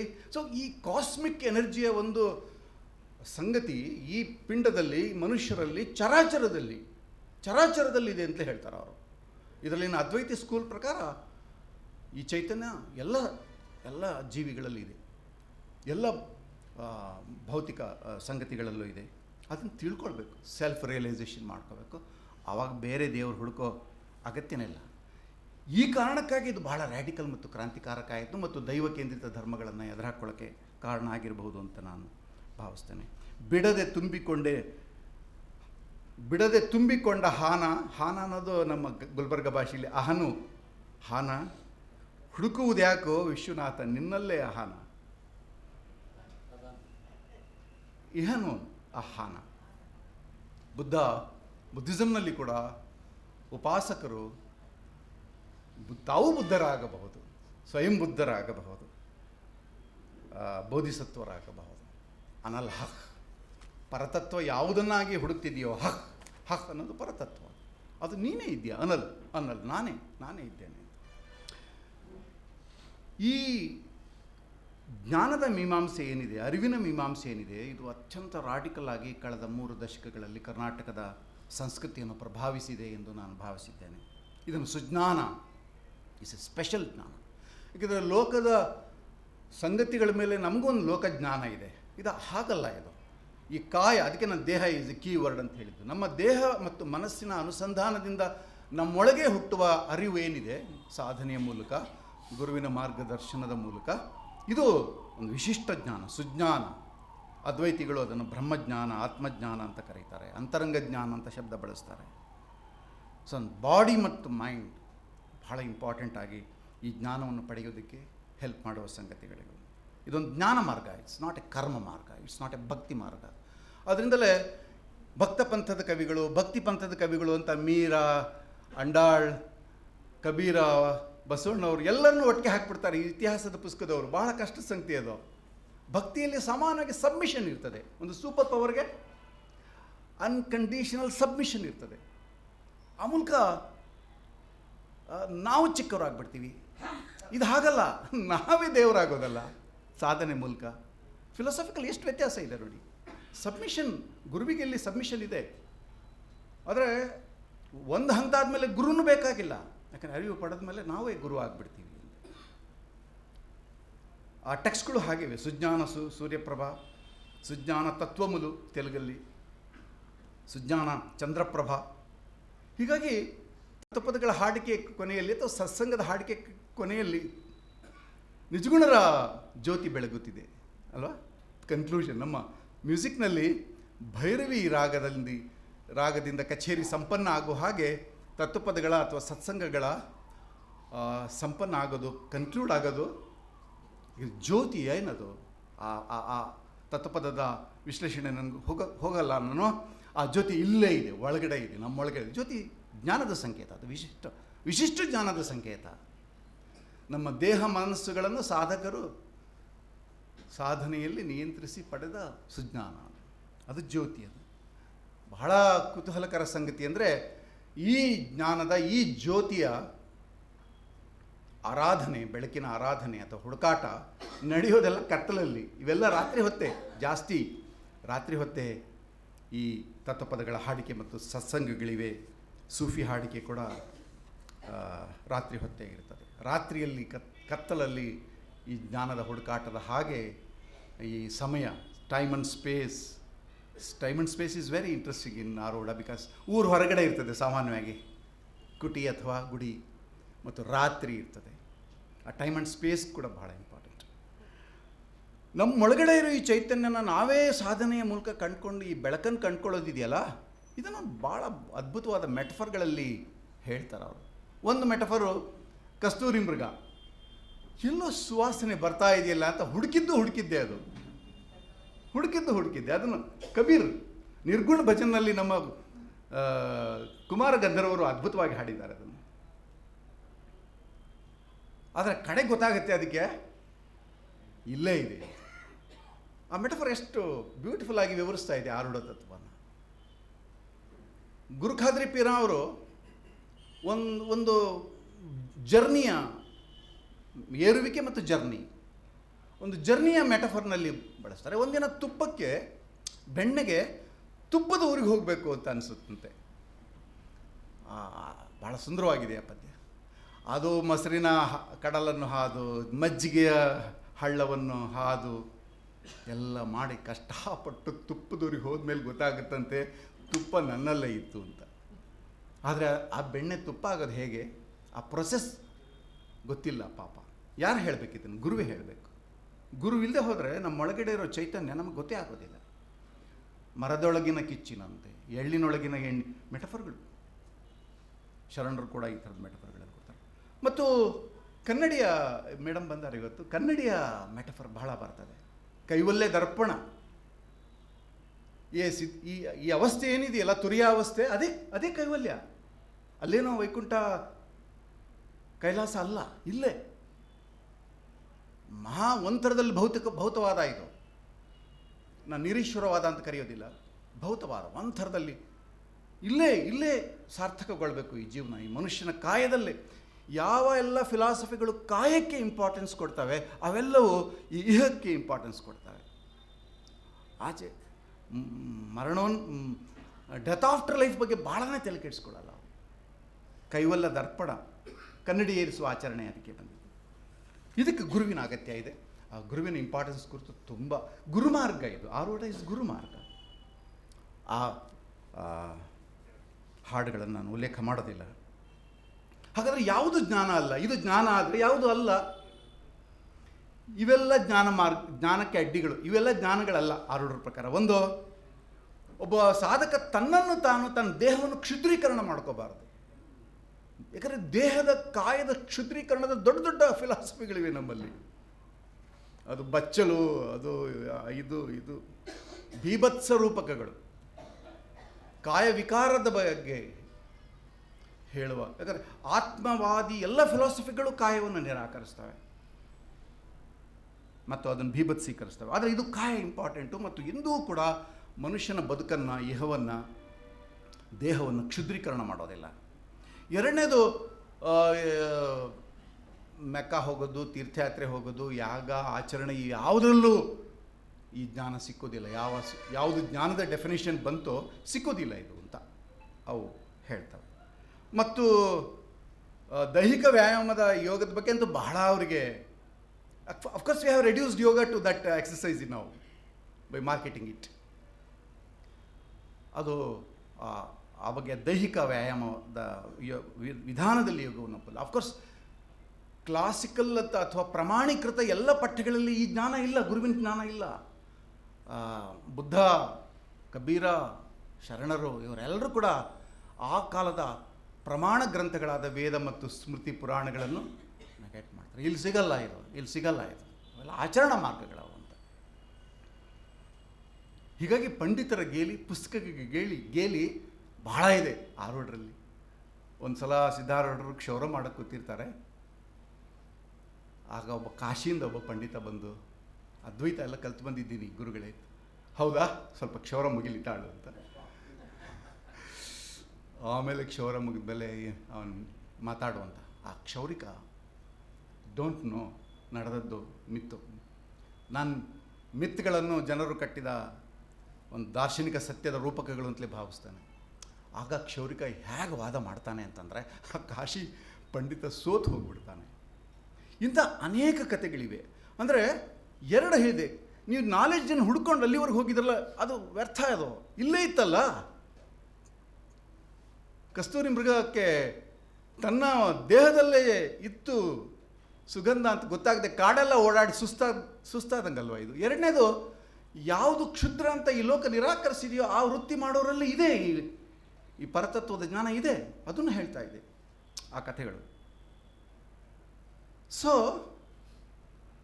ಆರೂಢ ಫಿಲಾಸಫಿ ಅನ್ನೋದು, ಆರೂಢ ಜ್ಞಾನ ಅನ್ನೋದು ಕೇವಲ ಪ್ರತಿಪಾದನೆ, ಒಂದು ಸಂಘರ್ಷವಿಲ್ಲದ ಸ್ಪೇಸ್ನಲ್ಲಿ ಪ್ರತಿಪಾದನೆ ಇಲ್ಲ, ಮಹಾ ಸಂಘರ್ಷಗಳಿಂದ ಹುಟ್ಟಿದೆ. ಯಾಕಂದರೆ ಅವ್ರು ಆ್ಯಂಟಗನೈಸ್ ಮಾಡ್ಕೊಳ್ತಾ ಇದ್ರು ಬೇರೆ ಬೇರೆ ಸ್ಕೂಲ್ಗಳನ್ನು, ಅವ್ರನ್ನ ವಿರೋಧಿಸೋರು ಬೇಕಾದಷ್ಟು ಜನ ಇದ್ದರು. ಹೀಗಾಗಿ ಆರೂಢರು ಬೇರೆ ಬೇರೆ ಜೊತೆಗೆ ವಾಗ್ವಾದ ಮಾಡೋದನ್ನು ನೋಡ್ಬೋದು. ಭಾರತದ ಎಲ್ಲ ಕ್ರಾಂತಿಕಾರಿ ಫಿಲಾಸಫಿಗಳು ಕೂಡ, ಆಧುನಿಕ ವಿಚಾರವಾದಗಳು ಕೂಡ ಸಂಘರ್ಷದಿಂದಲೇ ರೂಪುಗೊಂಡಿವೆ. ಯಾಕಂದರೆ ಎದುರಾಳಿಗಳನ್ನು ಮುಖಾಮುಖಿ ಮಾಡಲೇಬೇಕು. ನೀವು ಪ್ರೇಮ ತತ್ವವನ್ನು ಪ್ರತಿಪಾದಿಸಬೇಕಾದ್ರೆ, ಕೂಡುಬಾಳುವೆಯನ್ನು ಪ್ರತಿಪಾದಿಸಬೇಕಾದ್ರೆ, ಸಾಮರಸ್ಯವನ್ನು ಪ್ರತಿಪಾದಿಸಬೇಕಾದ್ರೆ ಅವನ್ನು ಕೆಡಿಸುವ ತತ್ವಗಳ ವಿರೋಧ ಮಾಡಲೇಬೇಕಾಗ್ತದೆ. ವಿರೋಧ ಇಲ್ಲದೆ ಹ್ಯಾಂಗೆ ಮಾಡೋದು ಪ್ರತಿಪಾದನೆ? ಅದರಿಂದ ಈ ಎಲ್ಲ ಫಿಲಾಸಫಿಗಳ ಒಳಗಡೆ ಚಾರಿತ್ರಿಕವಾಗಿ ಈ ಸಂಘರ್ಷದ ಆಯಾಮ ಇದೆ ಅನ್ನೋದನ್ನು ನಾವು ಗಮನಿಸ್ಬೋದು. ಮತ್ತು ಹಿಂಸೆಯಿಂದ ಕೂಡ, ಹಿಂಸೆಯನ್ನು ಎದುರಿಸಿದ್ದಾರೆ. ನಾವು ಮನ್ಸೂರ್ ಅಲ್ ಹಲ್ಲಾಜ್ ಮತ್ತು ಮೊಘಲ್ ಕಾಲದ ದಾರಾಶಿಕನ ಗುರುವಿನ ಶಿರಚ್ಛೇದ, ತಲೆದಂಡ ಆಗಿರುವ ಪ್ರಕರಣಗಳು ನೋಡಿದ್ವಿ ನಾವು. ಮಡಿವಾಳಪ್ಪನವ್ರಿಗೂ ಕೂಡ I am told that he had very harsh clashes with ಜಡಿಸಿದ್ದ ಅವ್ರ ಜೊತೆಗೆ ಕ್ಲಾಶಸ್ ಇತ್ತು ಅಂತ. ಈ ಕ್ಲಾಶಸ್ ಎಲ್ಲ ಬೇಕಾದಷ್ಟು ಇತ್ತು. ಆಮೇಲೆ ಅವೆಲ್ಲ ಬೇಗ ಬರೆದಿರ್ಬೋದು. ಈ ಅರಿವಿನ 5-6 ಆಯಾಮಗಳನ್ನು ನಾನು ತಮ್ಮ ಗಮನಕ್ಕೆ ತರಕ್ಕೆ ಬಯಸ್ತೇನೆ. ಈ ಅರಿವು ಈ ಜ್ಞಾನ ಇದೆಯಲ್ಲ, ಇದಕ್ಕಿನ್ನೊಂದು ಆಯಾಮ ಇದೆ. ಅದೇನು ಅಂತಂದರೆ ಅನುಭವ ಮತ್ತು ದುಡಿಮೆ. ದೇಹ ಬಂದ್ಕೊಳ್ಳೆ ದುಡಿಮೆ ಬಂತು, ಕಾಯ ಬಂದ್ಕೊಳ್ಳೆ ಕಾಯಕ ಬಂತು ಮತ್ತು ಅನುಭವ ಬಂತು. ಅನುಭವ ವಂಚಿತವಲ್ಲದ, ಕಾಯಕ ವಂಚಿತವಲ್ಲದ ಜ್ಞಾನ ಇದು. ಯಾಕಂದರೆ ಎಲ್ಲ ತತ್ವಪದಕಾರರು ಕುಶಲಕರ್ಮಿಗಳು, ದುಡಿಯುವ ವರ್ಗದವರು. ಹೀಗಾಗಿ ಥಿಯರಿ ಇದೆಯಲ್ಲ, ಅದು ಪ್ರಾಕ್ಟೀಸ್ನ ಭಾಗ ಕೂಡ. ನಮ್ಮಲ್ಲಿ ಬಹಳ ದೊಡ್ಡ ಸಮಸ್ಯೆ ಆಗಿದ್ದು ಜ್ಞಾನವನ್ನು, ಬುದ್ಧಿಯನ್ನು, ಪ್ರತಿಭೆಯನ್ನು, ತಿಳುವಳಿಕೆಯನ್ನು ದೈಹಿಕ ಶ್ರಮದಿಂದ ವಿಂಗಡಣೆ ಮಾಡಿತ್ತು. ಏಕಾಂತದಲ್ಲಿ ಒಬ್ಬ ಬುದ್ಧಿಜೀವಿ ಯಾವುದೇ ದೈಹಿಕ ಶ್ರಮ ಕೈಗೊಳ್ಳದೆ ಜ್ಞಾನವನ್ನು ಅಧ್ಯಯನದ ಮೂಲಕ, ಚಿಂತನೆ ಮೂಲಕ ಸಂಪಾದಿಸ್ಬೋದು ಎನ್ನುವ ಈ ವ್ಯಾಖ್ಯೆಗೆ ಸಿಕ್ಕ ಮಾನ್ಯತೆಯೇ ಭಾರತದ ಮಹಾಪ್ರತಿಭಾ ನಾಶಕ್ಕೆ ಕಾರಣ ಆಗಿದೆ. ಅನೇಕ ಜ್ಞಾನಗಳನ್ನು ವಿರೋಧಿಸಲಿಕ್ಕೆ ಸಾಧ್ಯ ಆಗಿದೆ. ಕುಶಲಕರ್ಮಿಗಳ ಜ್ಞಾನವನ್ನು ಜ್ಞಾನವೆಂದೇ ಪರಿಗಣಿಸೋಕ್ಕೆ ಸಾಧ್ಯ ಆಗಿಲ್ಲ ಇವತ್ತಿಗೂ ವಿಶ್ವವಿದ್ಯಾಲಯಗಳಲ್ಲಿ ಅಂತ. ಯುರೋಪಿಯನ್ ವಿಜ್ಞಾನಿಗಳು ಬಡಗಿ ಕೆಲಸ, ಕಮ್ಮಾರಿಕೆ ಎಲ್ಲ ಗೊತ್ತಿರ್ತದೆ ಅವರಿಗೆ. ಅವರ ಫೀಲ್ಡಿಗೆ ಬೇಕಾದ ಎಲ್ಲ ದೈಹಿಕ ಕೆಲಸಗಳನ್ನು ಅವ್ರು ಮಾಡ್ಕೊಳ್ತಿರ್ತಾರೆ. ನಮ್ಮಲ್ಲೇ ಈ ವಿಭಜನೆ, ಬುದ್ಧಿ ಮತ್ತು ದೈಹಿಕ ಶ್ರಮದ ವಿಭಜನೆ ಆಗಿದೆ. ಆರೂಢ ಫಿಲಾಸಫಿ ದುಡಿಮೆಯನ್ನು ಬಹಳ ಗೌರವಿಸ್ತದೆ. ನಾನು ಅನೇಕ ಆರೂಢ ಸಾಧಕರನ್ನು ನೋಡೋಕ್ಕೆ ಹೋದಾಗ ಅವರು ರೇಷ್ಮೆ ಗೂಡು ಬಿಡ್ಸೋಕ್ಕೆ ಹೋಗಿರ್ತಾರೆ, ಶೇಂಗಾ ಬಿಡ್ಸೋಕ್ಕೆ ಕಾಯ್ತಿದ್ದೆ ನಾನು. ಕಾಯ್ತಾ ಇದ್ದೆ, ಬಹಳ ಗೌರವದಿಂದ ಕಾಯ್ತಾ ಇದ್ದೆ. ಯಾಕೆಂದರೆ ಅವರ ಶ್ರಮದ ಭಾಗವಾಗಿ ಫಿಲಾಸಫಿ ಇದೆ. ನೀವು ನೋಡಿದ್ರಲ್ಲ ಅವ್ರ ಬಟ್ಟೆ ಎಲ್ಲ ಹೇಗೆ ಇದ್ದಾರೆ, ಅವ್ರ ಬಟ್ಟೆ ಬರೆ ನೋಡಿದ್ರೆ ಗೊತ್ತಾಗ್ತಾ ಇದೆ. ಶೇಂಗಾ ಬಿಡ್ಸೋಕ್ಕೆ ಹೋದವ್ರು ಬಂದು ಹಾಡ್ತಾ ಇದ್ದಾರೆ ಅವರು ಬೆಜ್ಜೆಹಳ್ಳಿಯಲ್ಲಿ. ಸೊ ಹೀಗಾಗಿ ಅವರು ಓದು ಮತ್ತು ಕೇವಲ ಚಿಂತನೆಯಿಂದ ಹುಟ್ಟಿದ ಜ್ಞಾನ ಮತ್ತು ವಿದ್ಯೆಯನ್ನು ಶ್ರೇಷ್ಠ ಅಂತ ಭಾವಿಸೋದಿಲ್ಲ. ಗುರುಪಂಥಗಳು ಶರಣರ ಗ್ರೇಟ್ನೆಸ್ ಇರೋದು ಅದೇ ತಾನೇ. ಬಸವಣ್ಣರ ಸುತ್ತ ಶರಣ ಚಳವಳಿಯಲ್ಲಿ ಎಷ್ಟು ಜನ ಕಸಬ್ದಾರಿದ್ದಾರೆ? 50-60 ಜನ ಕಸಬ್ದಾರಿದ್ದಾರೆ. ಆ ಕಸಬುಗಳನ್ನು ಹೆಸರನ್ನು ಇಟ್ಕೊಂಡೇ ಅವರು ಪ್ರಸಿದ್ಧರಾಗಿದ್ದಾರೆ. ಹಲಸಂಗಿ ಖಾಜಾ ಸಾಹೇಬ್ರು ಹೇಳ್ತಾರೆ, ಹಂಪಿ ಹದಡಿಯ ಪೀರ ಅಂತ ಒಂದು ದೊಡ್ಡ ಪಟ್ಟಿ ಕೊಟ್ಬಿಟ್ಟು, ಇವರೆಲ್ಲ ಹಾರ ಮನುಷ್ಯರ ದುಡಕೊಂಡು ದೊಡ್ಡವರ ಆಗ್ಯಾರ ಅಂತ. ನಾವು ಮನುಷ್ಯರೇ ಇವರು, ಬೇಸಿಕಲಿ ಮನುಷ್ಯರಪ್ಪ, ದೇವತೆಗಳಲ್ಲ, ಇಳಿದು ಬಂದವರಲ್ಲ. ಹೆಂಗೆ ದೊಡ್ಡವರಾದರು? ದುಡಕೊಂಡು ಸೀದು ರಿಪಿಟೇಷನ್, ದುಡಕೊಂಡು. ಈ ದುಡಿಮೆ ಇದೆಯಲ್ಲ, ಸಾಧನೆಯೂ ಹೌದು, ಉತ್ಪಾದನೆಯಲ್ಲಿ ತೊಡಗುವ ದುಡಿಮೆಯೂ ಹೌದು. ಹೀಗಾಗಿ ಈ ಅರಿವಿಗೆ ಅನುಭವದ ಆಯಾಮ ಇದೆ, ದುಡಿಮೆಯ ಆಯಾಮ ಇದೆ, ಕಷ್ಟದ ಆಯಾಮ ಇದೆ. ಇನ್ನೊಂದು ಆಯಾಮ ಈ ದುಡಿಮೆಯ ರೂಪಕಗಳೆಲ್ಲ ಹೇಳ್ತಾರೆ ಅವರು. ಇಡೀ ತತ್ವಪದಕಾರರು, ಆರೂಢರು ದುಡಿಮೆಯ ಪರಿಭಾಷೆಯಲ್ಲಿ ಫಿಲಾಸಫಿಯನ್ನು ಹೇಳ್ತಾರೆ. ಮೊಸರು ಕಡಿಯೋದು, ಚಿನ್ನದ ಆಭರಣ ಮಾಡೋದು, ಒಂದು ಬಡಗಿ ಸುತಾರ ಒಂದು ಇದು ಮಾಡೋದು, ಕಟ್ಟಡ ಮಾಡೋದು, ಕಟ್ಟಿಗೆಯಿಂದ ಏನೋ ಮಾಡೋದು, ಕುಂಬಾರಿಕೆ ಮಡಕೆ ಮಾಡುವರೆ ಮಣ್ಣೆ ಮೊದಲು. ಅಲ್ಲೂ ಶರಣರಲ್ಲೂ ಬೇಕಾದಷ್ಟು ಕುಶಲಕರ್ಮಿಗಳ ರೂಪಕಗಳಲ್ಲೇ ಫಿಲಾಸಫಿ ಇರೋದು. ಬಟ್ಟೆ ಒಗೆಯೋದು, ಮನೆ ಕಟ್ಟೋದು, ಈ ಎಲ್ಲ ಮೆಟಫರ್ಗಳಲ್ಲೇ ಈ ಫಿಲಾಸಫಿ ವ್ಯಕ್ತವಾಗಿದೆ. ಅದಕ್ಕಾಗಿ ನಾನು ಜನತೆಯ ಫಿಲಾಸಫಿ ಅಂತ ಕರೆದಿದ್ದು. ಫಿಲಾಸಫಿಗೆ ಅದಕ್ಕೆ ಬೇಕಾದ ಒಂದು ಪರಿಭಾಷೆಯನ್ನು ಸಂಸ್ಕೃತ ಭೂಯಿಷ್ಠವಾಗಿ ಅದೊಂದಿದೆ ಲೋಕ. ದುಡಿಯುವ ಜನ ತಮ್ಮ ದುಡಿಮೆಯ ಭಾಗವಾಗಿ ಬಂದ ಅನುಭವವನ್ನು ತಮ್ಮ ದುಡಿಮೆಯ ಭಾಷೆನಲ್ಲೇ ವ್ಯಕ್ತ ಮಾಡ್ತಾ ಇದ್ದಾರೆ. ಆ ಕಾರಣಕ್ಕಾಗಿ ಇದು ಬಹಳ ಸೇಕ್ರೆಡ್ ಆದ ಕರ್ನಾಟಕದ ಫಿಲಾಸಫಿ ಅಂತ ಹೇಳಿ ನಾನು ಭಾವಿಸ್ತೇನೆ. ಗುರುನಾಥಾರೂಢರು ಬಹುಶಃ ನೇಕಾರರಿರಬೇಕು, ಸಿದ್ಧಾರೂಢರು ಬಣಕಾರರಿರಬೇಕು, ಬಣಗಾರ ಕುಟುಂಬದವರು ಇರಬೇಕು. ಬಣಜಿಗರ ಓಕೆ. ವೀರಬ್ರಹ್ಮಯ್ಯ ಅವನು ತೆಲುಗಿನಲ್ಲಿ ಅವನು ಅಕ್ಕಸಾಲಿಗ ಆಗಿದ್ದ. ಚಪ್ಪಲಿ ಹೊಲಿಯುವಂತಹ ಒಬ್ಬ ವ್ಯಕ್ತಿ ಕೂಡ ಅಮಾತ್ಯಪ್ಪ ರಾಯಚೂರಿನಲ್ಲಿ ಚಪ್ಪಲಿ ಹೊಲಿಯೋನು, ಅವನು ಕೂಡ ತತ್ಪದಕಾರ ಆಗಿದ್ದ. ಸೊ ವೃತ್ತಿಗೆ ಘನತೆಯನ್ನು ತಂದುಕೊಡ್ತಾ ವೃತ್ತಿ ಪರಿಭಾಷೆಯಲ್ಲಿ ಆರೂಢ ಫಿಲಾಸಫಿಯನ್ನು ತಮ್ಮ ಹಾಡುಗಳಲ್ಲಿ ಹೇಳಿದ್ದಾರೆ ಅನ್ನೋದು ಬಹಳ ಮಹತ್ವದ ಸಂಗತಿ. ಇದು ಶರಣರು ಈಗಾಗಲೇ ಸಾಧಿಸಿದ್ದನ್ನು ಆರೂಢರು ಮುಂದುವರಿಸಿದರು. ಇನ್ನೊಂದು, ಈ ಜ್ಞಾನಕ್ಕೆ ಇನ್ನೊಂದು ಮುಖ ಇದೆ, ಅದು ಮಥನ ಮಾಡೋದು, ಸಂವಾದ ಮಾಡೋದು, ಶೇರ್ ಮಾಡೋದು. ನಾನು ಅನೇಕ ಸತ್ಸಂಗಗಳಲ್ಲಿ ಭಾಗವಹಿಸಿದ್ದೇನೆ. ಕೆರೆಗೋಡು ಹಾಡುಗಾರರಲ್ಲಿ ಅಂತ ಭಾಗವಹಿಸಿದ್ದೆ. ಒಂದು ಹಾಡು ಹಾಡ್ತಾ ನಾನು ಗುರುವಿನ ಹತ್ರ ಹೋಗುವಾಗ ಕನ್ಯೆಯಾಗಿ ಹೋದೆ, ಬರುವಾಗ ನಾನು ಗರ್ಭಿಣಿಯಾಗಿ ಬಂದೆ ಅಂತ ಒಂದು ಲೈನ್ ಬರ್ತದೆ. ತಕ್ಷಣ ಆ ಮುಖ್ಯ ಗಾಯಕ ನಿಲ್ಲಿಸು, ಇದೇನು ಹಾಡಿದ್ರಲ್ಲ, ಏನರಪ್ಪ ಇದ್ರ ಅರ್ಥ ಅಂತ ಕೇಳಿದ. ಕೆಲವರು ಅರ್ಧಂಬರ್ಧ ಹೇಳಿದ್ರು, ನೀನು ಹೇಳೋಣ ಗುರು ಅಲ್ವೇ ನೀನು ಅಂತ. ಆಮೇಲೆ ಅವನು ಎಕ್ಸ್ಪ್ಲೇನ್ ಮಾಡಿದ ಮೇಲೆ ಅದು ನಿಜವಾಗ್ಲೂ ಕನ್ಯೆ ಗರ್ಭ ಅವೆಲ್ಲ ಮೆಟಫರ್ಗಳು. ನಿಜವಾಗ್ಲೂ ಗುರುವಿನ ಸ್ಪರ್ಶದ ಮೊದಲು, ಗುರುವಿನ ಭೇಟಿಯ ಮೊದಲು ಇರುವ ಅವಸ್ಥೆ ಮತ್ತು ಗುರುವಿನ ನಂತರದ ಅವಸ್ಥೆ, ಅದೊಂದು ಫಲವಂತಿಕೆ ಅವಸ್ಥೆ. ಅದು ಹೊಸ ಜ್ಞಾನ ಸೃಷ್ಟಿಯಾಗಿದೆ ಗುರುಮಾರ್ಗದಲ್ಲಿ. ಮತ್ತು ಹಾಡು ಮುಂದುವರಿತದೆ. ಹಾಡಿಕೆ ಹೆಂಗಿರ್ತದೆ ಅಂದರೆ ಬರೀ ಹಾಡಿಕೆ ಅಲ್ಲ, ಅದು ನಡುವೆ ಈ ಕಟ್ ಮಾಡಿ ನಿಲ್ಲಿಸಿ ಸತ್ಸಂಗ ಮಾಡ್ತಾರೆ. ಕೆಲವು ಕಡೆ ಸತ್ಸಂಗ ಮಾಡುವಾಗ ನಡುವೆ ಹಾಡಿಕೆ ಮಾಡ್ತಾರೆ. ಮೀನಾಕ್ಷಿ ಬಾಳಿಯವರು ಒಂದು ಹಳ್ಳಿನಲ್ಲಿ ಹಾಡ್ತಾ ಇರುವಾಗ ಒಂದೇನು ಮಾತಾಡ್ತಾ ಭಾಷಣದಲ್ಲಿ ಒಂದು ಮಾತು ಹೇಳಿದರು, ತಕ್ಷಣ ಸಭೆ ಹಾಡಕ್ಕೆ ಶುರು ಆಯಿತು. ಭಾಳ ಅದ್ಭುತವಾಗಿತ್ತು. ಅವರೊಂದು ಏನೋ ಒಂದು ಲೈನ್ ಅಷ್ಟೇ ಹೇಳಿದರು, ಇಡೀ ಸಭೆ ಹಾಡಕ್ಕೆ ಶುರು ಆಯಿತು. ಚಂಪುನಲ್ಲಿ ಗದ್ಯ ಮತ್ತು ಪದ್ಯ ಇದೆಯಲ್ಲ, ಹಾಗೆ ಈ ಸತ್ಸಂಗದ ಸಭೆಗಳಲ್ಲಿ ಹಾಡಿಕೆ ಮತ್ತು ಮಾತಿಗೆ ವ್ಯತ್ಯಾಸವೇ ಇಲ್ಲ. ಯಾಕಂದ್ರೆ ಶೇರಿಂಗ್ ನಡೀತಾ ಇದೆ, ನಾಲೆಡ್ಜ್ನ ಶೇರಿಂಗ್ ನಡೀತಾ ಇದೆ, ಅದಕ್ಕೆ ಸಂಗೀತ ಬಳಕೆ ಆಗ್ತಿದೆ, ಹಾಡು ಬಳಕೆ ಆಗ್ತಿದೆ. ಸೊ ಅರಿವು ಚರ್ಚೆಯಿಂದ ಹುಟ್ಟುತ್ತದೆ, ಮಥನದ ರೂಪಕ ಮತ್ತೆ ಮತ್ತೆ ಬರ್ತದೆ. ಇದೇ ಹೌದು ತುಪ್ಪ ಬೆಣ್ಣೆ, ಆದರೆ ಕಡಿದೆ ಹೆಂಗೆ ಬರ್ತದೆ? ಕಡಿಯೋದು ಅಂದರೆ ಮಥನ. ಸೊ ಹೀಗಾಗಿ ಈ ಜ್ಞಾನಕ್ಕೊಂದು ಡೆಮೊಕ್ರೆಟಿಕ್ ಆಯಾಮ ಇದೆ. ಅದು ಶೇರ್ ಮಾಡೋದು, ಕಲಿಯೋದು, ಹಂಚ್ಕೊಳ್ಳೋದು, ಒಟ್ಟಿಗೆ ಕೂತ್ಕೊಳ್ಳೋದು. ಅನುಭವ ಮಂಟಪದ ಕಲ್ಪನೆ ಕೂಡ ಅದೇ, ಸೂಫಿಗಳ ಸಮ ಕೂಡ ಅದೇ.